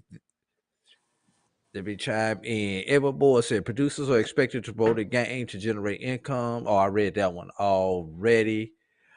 EA says, please tell about the money given to you by the cities that are hosting. They get it back from hotels, restaurants, shopping. So don't give an illusion that all this money is coming from you. And I think you already commented on that, Mr. Jenkins. Will says, sounds like a manager justified. Somebody trying to cut us off, man. We must be getting too hot. Sounds like a manager trying to justify their higher pay when they don't work as hard. JSP says you're not making a whole lot of sense, Roscoe. You take that for what it's worth. Will defended you. He's making sense. He's trying to make sense of the schools don't make money. Let's see. Here's one. Will says Jackson State brings $40K to a game at home. So it does not make sense to do a classic. They are losing money. That is before Dion. Dexter Martin says FAMU has been doing this long enough where it is only going to be beneficial to the university. We have to submit our numbers and our figures to the state regarding the budget and money received. And Edward Moore says, since the schools are trying to capitalize on maximizing their profits on games, how does he see using promoters continuing to be a wise approach for certain games? Let's start right there. I think that is a good question. Should the schools do it themselves? Why use a promoter, a company, a third party? Why not just do it ourselves like we would do a home game? Like say Jackson State does 35 to 40 per home game. You know, FAMU does 20 per home game. Southern 20 per home game. Why not just play the doggone game at home and say the hell we're going to Miami, Jacksonville, Tampa, wherever we decide to go? What do you say about that, Roscoe? I say we look at best in class, and I made that example earlier. Best in class for a classic is really a bowl game. And all bowl games have third parties. All bowl games. But what's more unique with the FBS schools or the bowl game is they do operate in some areas in best in class. We cannot say the same for HBCUs. Okay, my comment earlier was that HBCUs are decent at the administration of athletics, but they're not good at the business of athletics. And you can look at that from the stadiums. You can look at it many different perspectives. As far as schools like Jackson State, they are the rare bird. What they're doing is phenomenal. The majority of the schools don't even come close to doing 15, 10, 12,000 people a home game. They just don't. So I think it's best if we work together and practice our collectivism and our exceptionalism as like people. Can a relationship exist where there's a promoter involved? Yes, because a producer promoter, if he's operating at a high level, he's going to know how to approach the city, the county. That's who pays money for these games. He's going to know how to put together what you call a RFP where you bid out the game and it goes to the highest bidder, and you ask for things like a free stadium. You ask the Sports Commission and TVB to take care of meals, travel, accommodations for football teams, cheerleaders, and marching band. And you ask for relief on ticket surcharges and facility fees. And there's a way where everybody can come together. The community gets what it wants in the way of economic impact. The schools get what they want in the terms of more revenue from the ticket sales and even sponsorships. I didn't talk about that, but the rights fee side of it. Then the producer promoter can get a fee for producing the game. It doesn't have to be that the producer promoter makes all the money. Relationships are defined by risk. I had mentioned the fact that the schools have no liability, no risk, none whatsoever. But yet they have all the upside potential because we do include bonuses. We do include bonuses. So there's a way that it can work. If I'm a businessman, I got all the risk, then goddamn it, I want to make the majority of the money. That's the way that works. But in doing so, we can incentivize the schools based on ticket sales. We can do bonuses based on attendance. So I think we need to operate best in class. Producers, promoters are experts at marketing and promotions, and they have skill sets that you just don't find in the HBCU community. So let me make this comment. For instance, let me just make this comment. I've leased 30, 40 different stadiums, meaning I paid for the stadium, Superdome, Mercedes Dome, you name it, I've done an event there. Okay? So I know how to deal with that stadium. You have ADs at FAMU Bethune-Cookman. They weren't even ADs before they got there. They were the equipment manager. One guy was he did concessions at Alabama. The other guy before him, he was an all pro football player, but they were not business people. They were not, and they spent their life running away from the black stuff. And fam, you hire them to run the black stuff. We don't even dig to see if they know how to do what it is they're supposed to do. We just happy because they come from University of Miami or Alabama, Oklahoma, or San Diego Chargers. We, FAMUans, Bethune-Cookman, HBC community, like experts in all areas. That's the problem. So I think there's a way we can coexist. We want to see the schools make great money. I do. And we try to build things in that can happen. We share in the revenue. So there's a way it can coexist. Right. Let me jump in here. Go ahead. AD, real quick. All right. So go ahead, Kofi. Discerning the good promoter or the right promoter producer for your school. For instance, Walt Disney World attempted to put on the SWAC MEAC Challenge in Orlando, and the game never took off to the proportions that the Florida Classic did. You take the 100 Black Men working together with, I wanted to say the SWAC MEAC Challenge, as well as the Celebration Bowl, to other Atlanta Classic football games that they've tried to put on, but the missing element, they seem to be missing it. Whereas even let's take the Southern Heritage Classic. The Southern Heritage Classic had teams prior to Jackson State. Tennessee State was always the common denominator, but Mississippi Valley played in that game, Grambling played in that game, Southern played in that game, and none of them came close to doing the numbers that Jackson State was able to bring to the table. So my thing is, how do schools eliminate themselves from putting themselves in a bad spot where they're not making what they probably should make? And, I want to say discerning wrong situations. Because again, Walt Disney World is an excellent promoter, and I think that they would be great for the Florida Classic, but they would not be great for the SWAC MEAC Challenge. Because like you said, you have that low drive time with the Florida Classic, as opposed to the SWAC schools having to drive all the way to Orlando to come to a football game. So how do schools put themselves in the best situation to make money beyond just the negotiation? What things should they look for?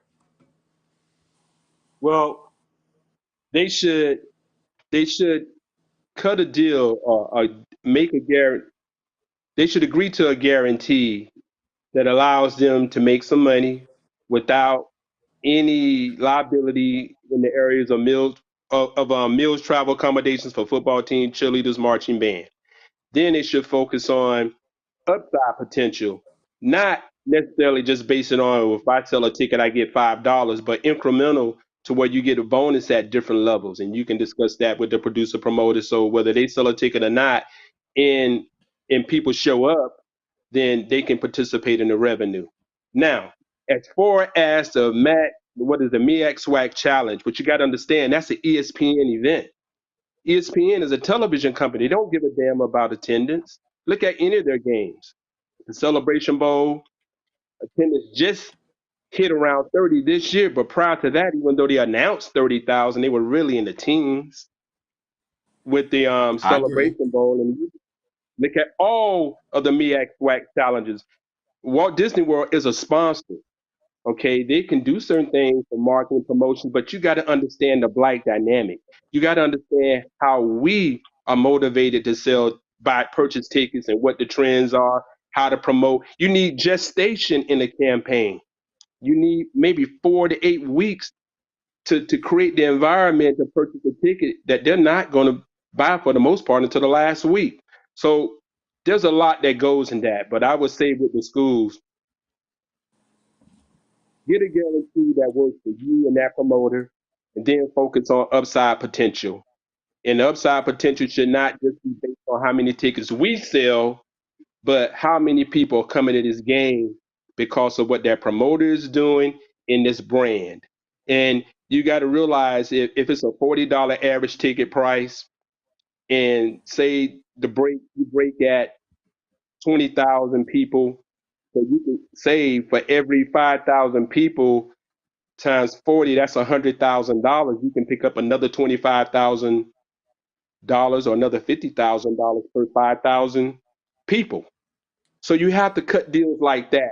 And me as a producer promoter, I'm not in the red at 20,001. So as I generate revenue and gain profit, the schools generate more revenue, and I think that's fair. Now, as far as the Southern Heritage Classic, Fred has been around. Mr. Jones has been around a long time, and he's still growing in some ways. We all are.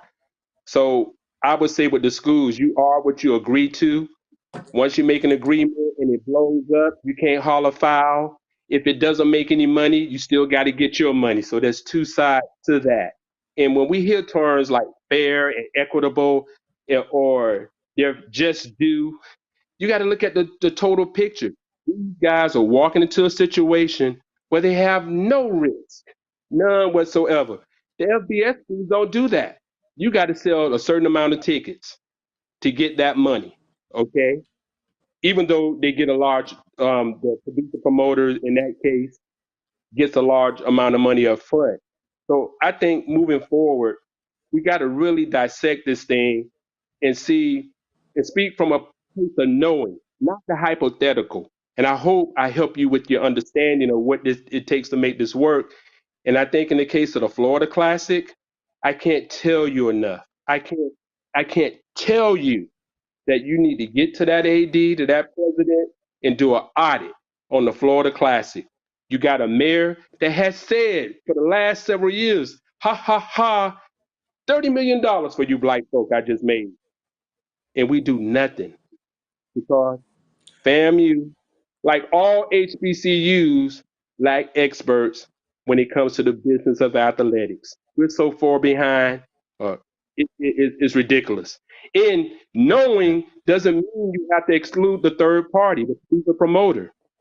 You work together to make that happen so you can go to LA or you can go to New York or you can come to Atlanta or go to Atlanta or go to all of these cities and without risk. So black folk have to learn to work together as business people.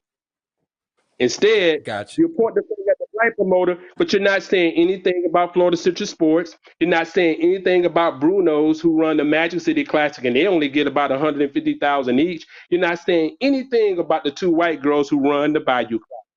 But because you know us black folk, them black guys making all the money. But Florida Gotcha. Citrus Sports has made millions to the point where they can pay Florida State and Mississippi State, them PWIs, $3.4 million for showing up one time. Black folk hate everything about slavery except Christianity. Wake up. All right, Gotcha, Roscoe. gotcha. I Hubba Roscoe.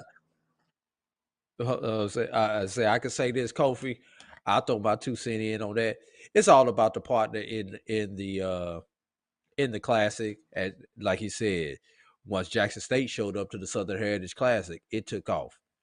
And I'll take this from my other alma mater, Tuskegee University. When Tuskegee left the Turkey Day Classic, it bottomed out. You can still go back to Alabama State, look at their top 5 attendance.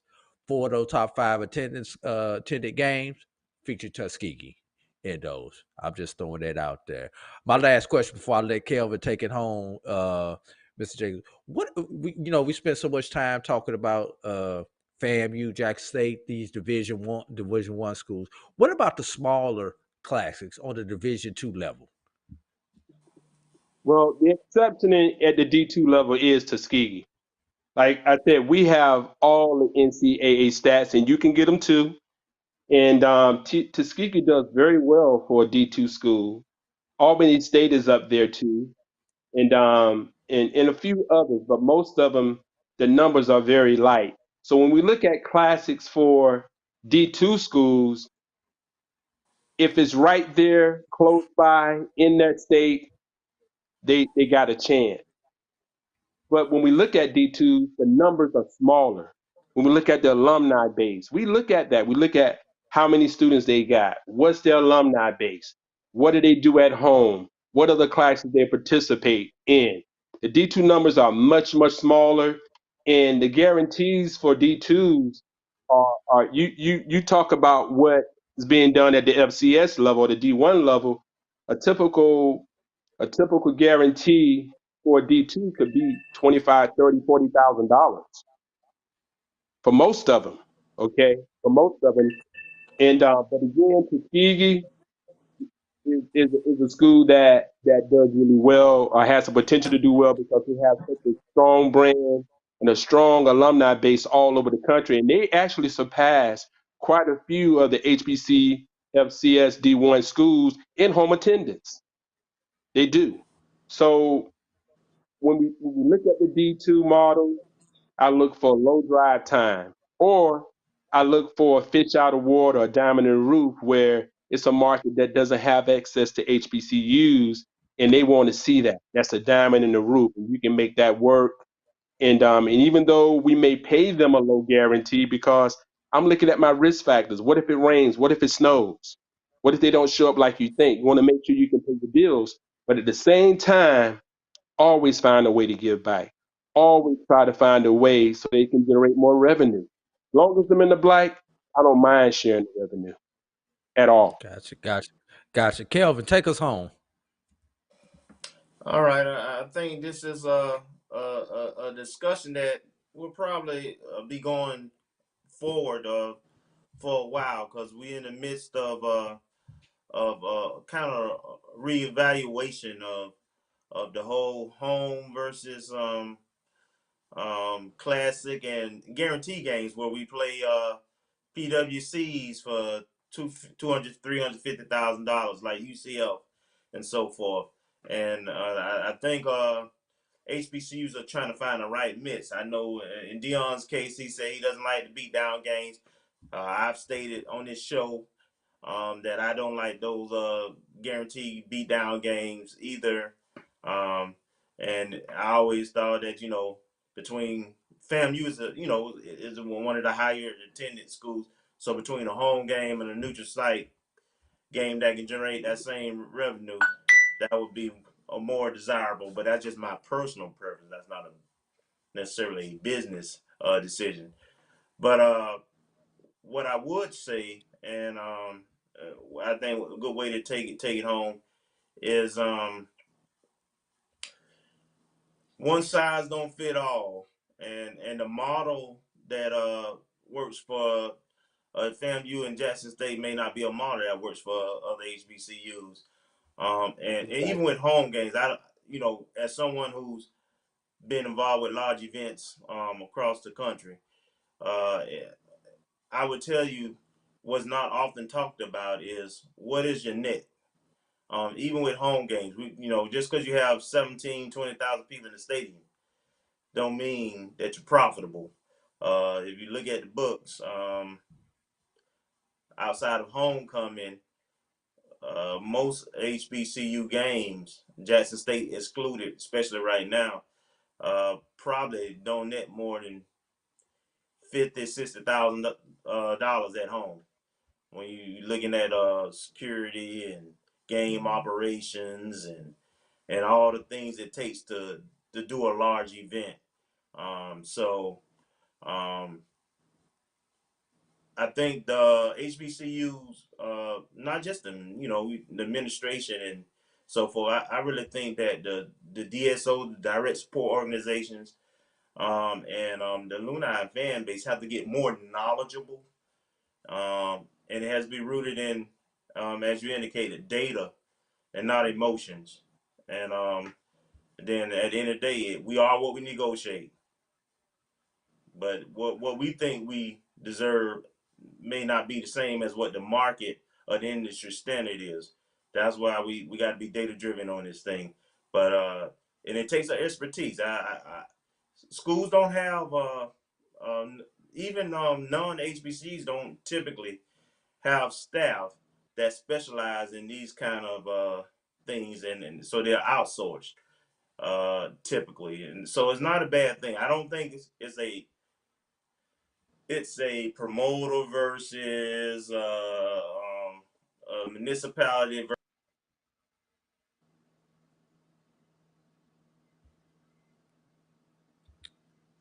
Think we lost Kelvin there. Can you hear me? Yeah, I hear you. I think we lost Kelvin there. Look, looking at the time, we are way over our time. 30 seconds or less. Anything you want to get out, Mr.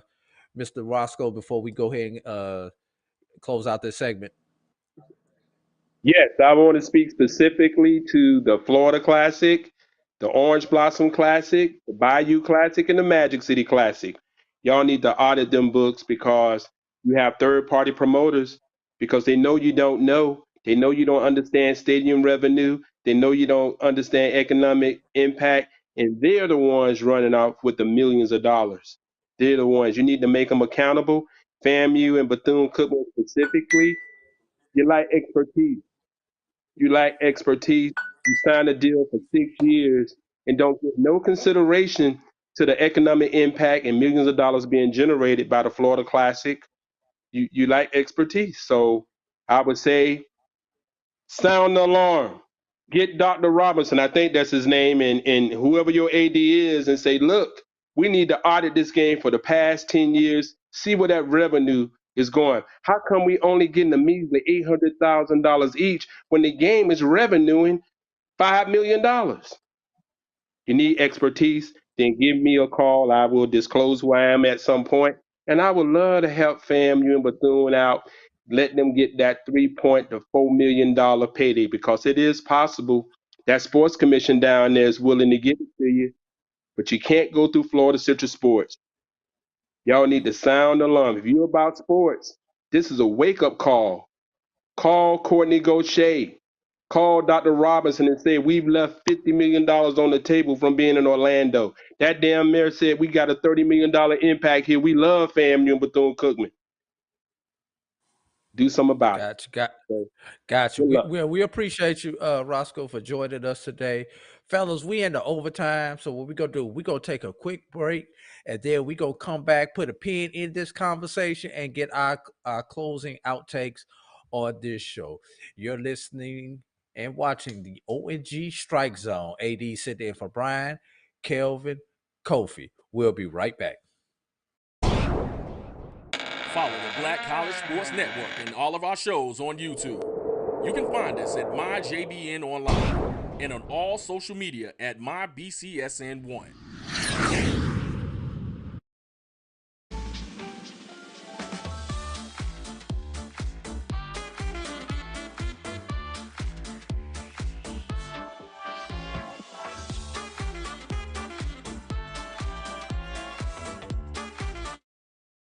You see, Head & Shoulders has scalp shield technology, protects against flakes, even between washes. It's never not working. Kind of like us. We're never not working. Number 15? That's my rub. Ooh, nice. Never not working. Never, ever, never, ever not working. Welcome, everybody, to Juneau, Alaska. I don't like this one. Me neither. Let's get out of here. Dandruff protection that's never not working. Head & Shoulders scalp shield technology.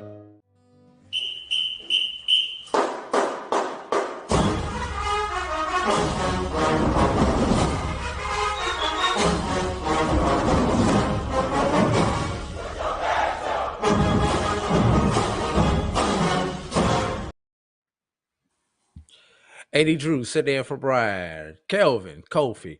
And boy, if you had not liked, shared, and subscribed to the ONG Strike Zone, you would have missed a hell of a conversation. And I say a hell of a conversation.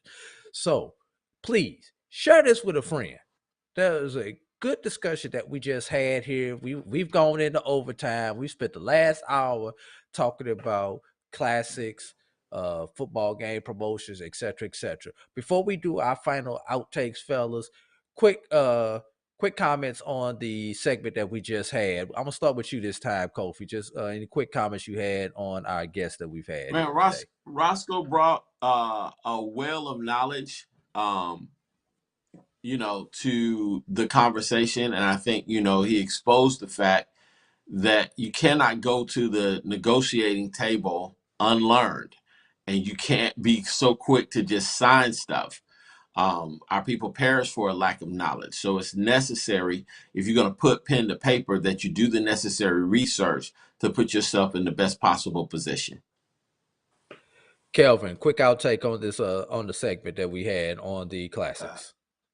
I think we're going to have to do this again later on down the line and continue to have these kind of conversations. I think the biggest point I take away from it is that, all neutral site games, classes, whatever you want to call, has a third party involved.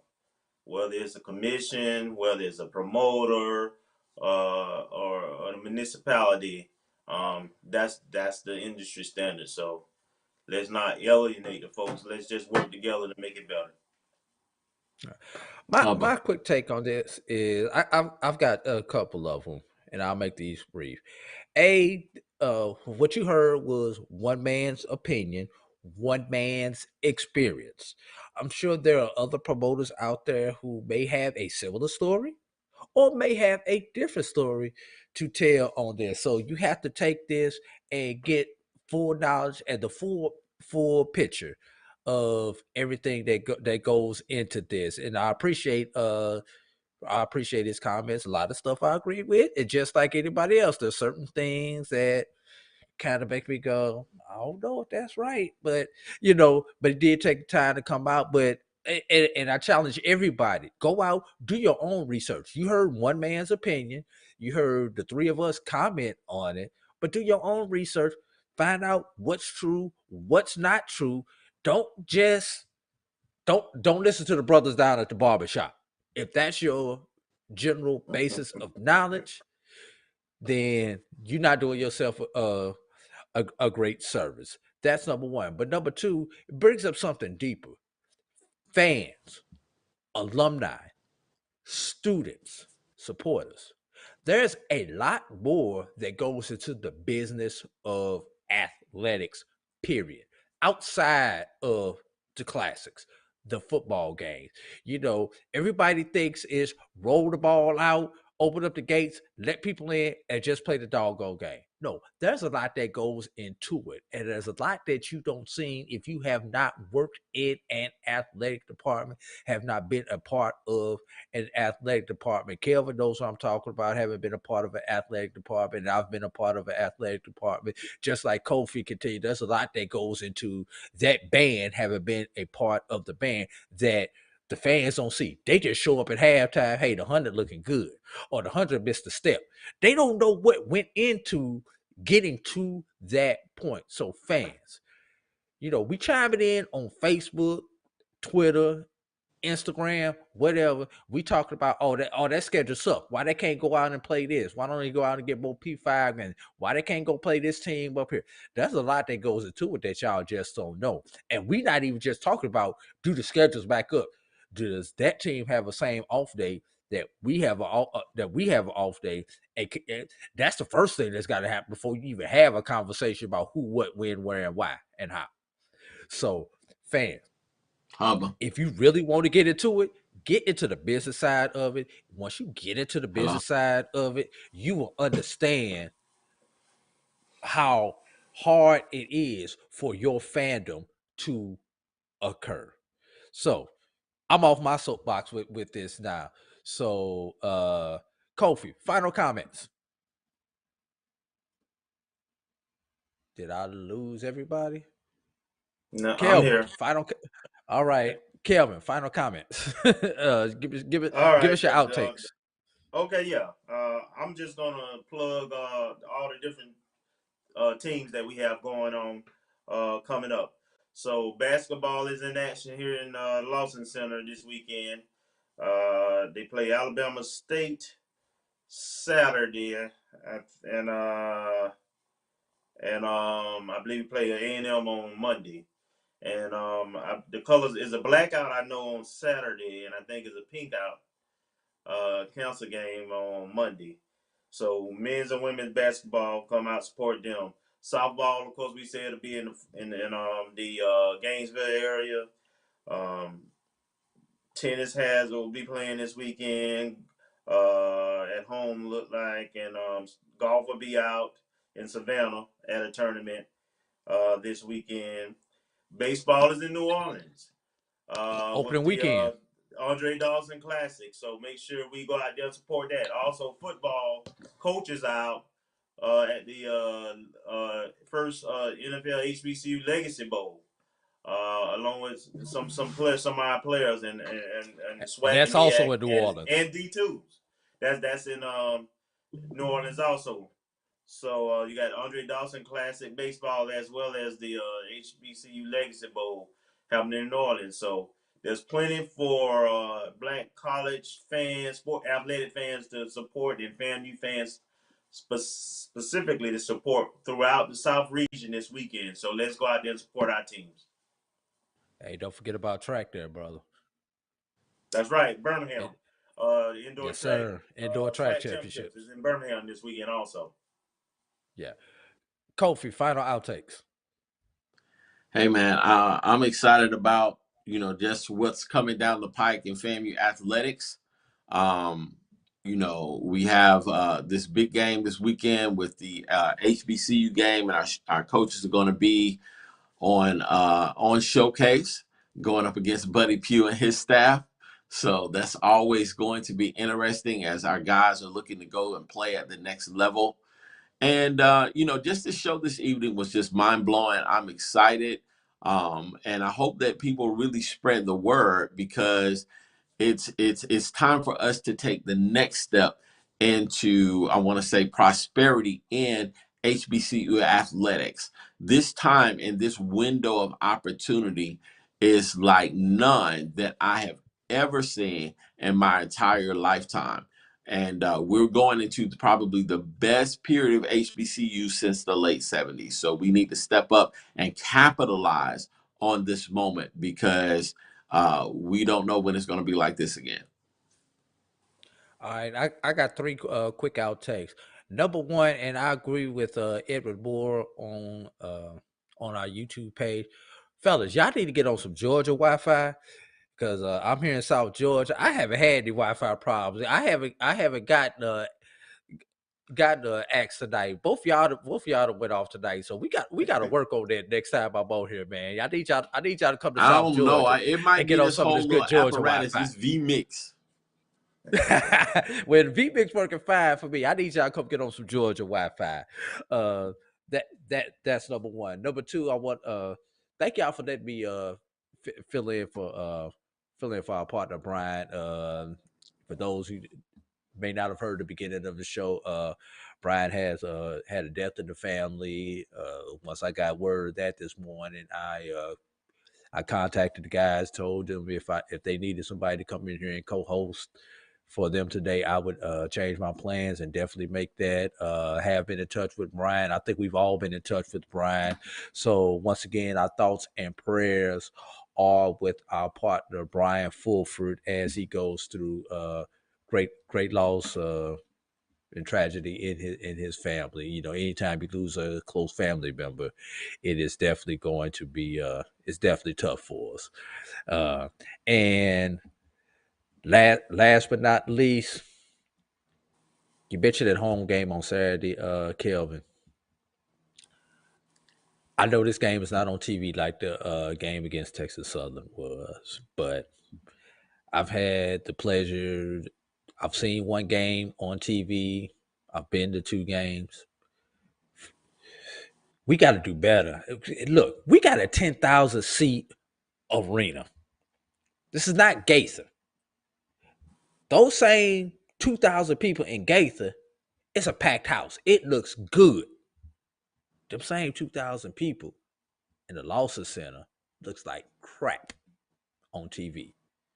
So if you in Tallahassee, Live Oak, Monticello, Miccosukee, Quincy, Panama City, Thomasville, if you're within an hour, 2 hour radius and you're coming to Tallahassee, or you can make your way to Tallahassee, please come out and listen. Look, I just want to get the lower portion of the Lawson pack. I don't want y'all need to sit up top like it's graduation or nothing. But can we at least get the lower portion packed? Student section. Hey, and students, y'all, what's y'all excuse? Y'all on campus. Y'all get in for free. We can't even get the student section packed right now. So come on, y'all. We got to do better. So not only support the basketball team, but let's get out and let's support all athletics. And last thing, you can catch me on the Black College Sports Network on Saturday as I broadcast the Stillman William Carey game right here on the Black College Sports Network. So with that being said, fellas, the time has come for us to say goodbye to all my Rattler friends. Let's pick up the show and get up out of here, fellas. Much Y'all love, man. good? Thank you. Let's go. And as Brian would say, Rattlers, we will strike, and strike again. I'm out of here. We'll holla.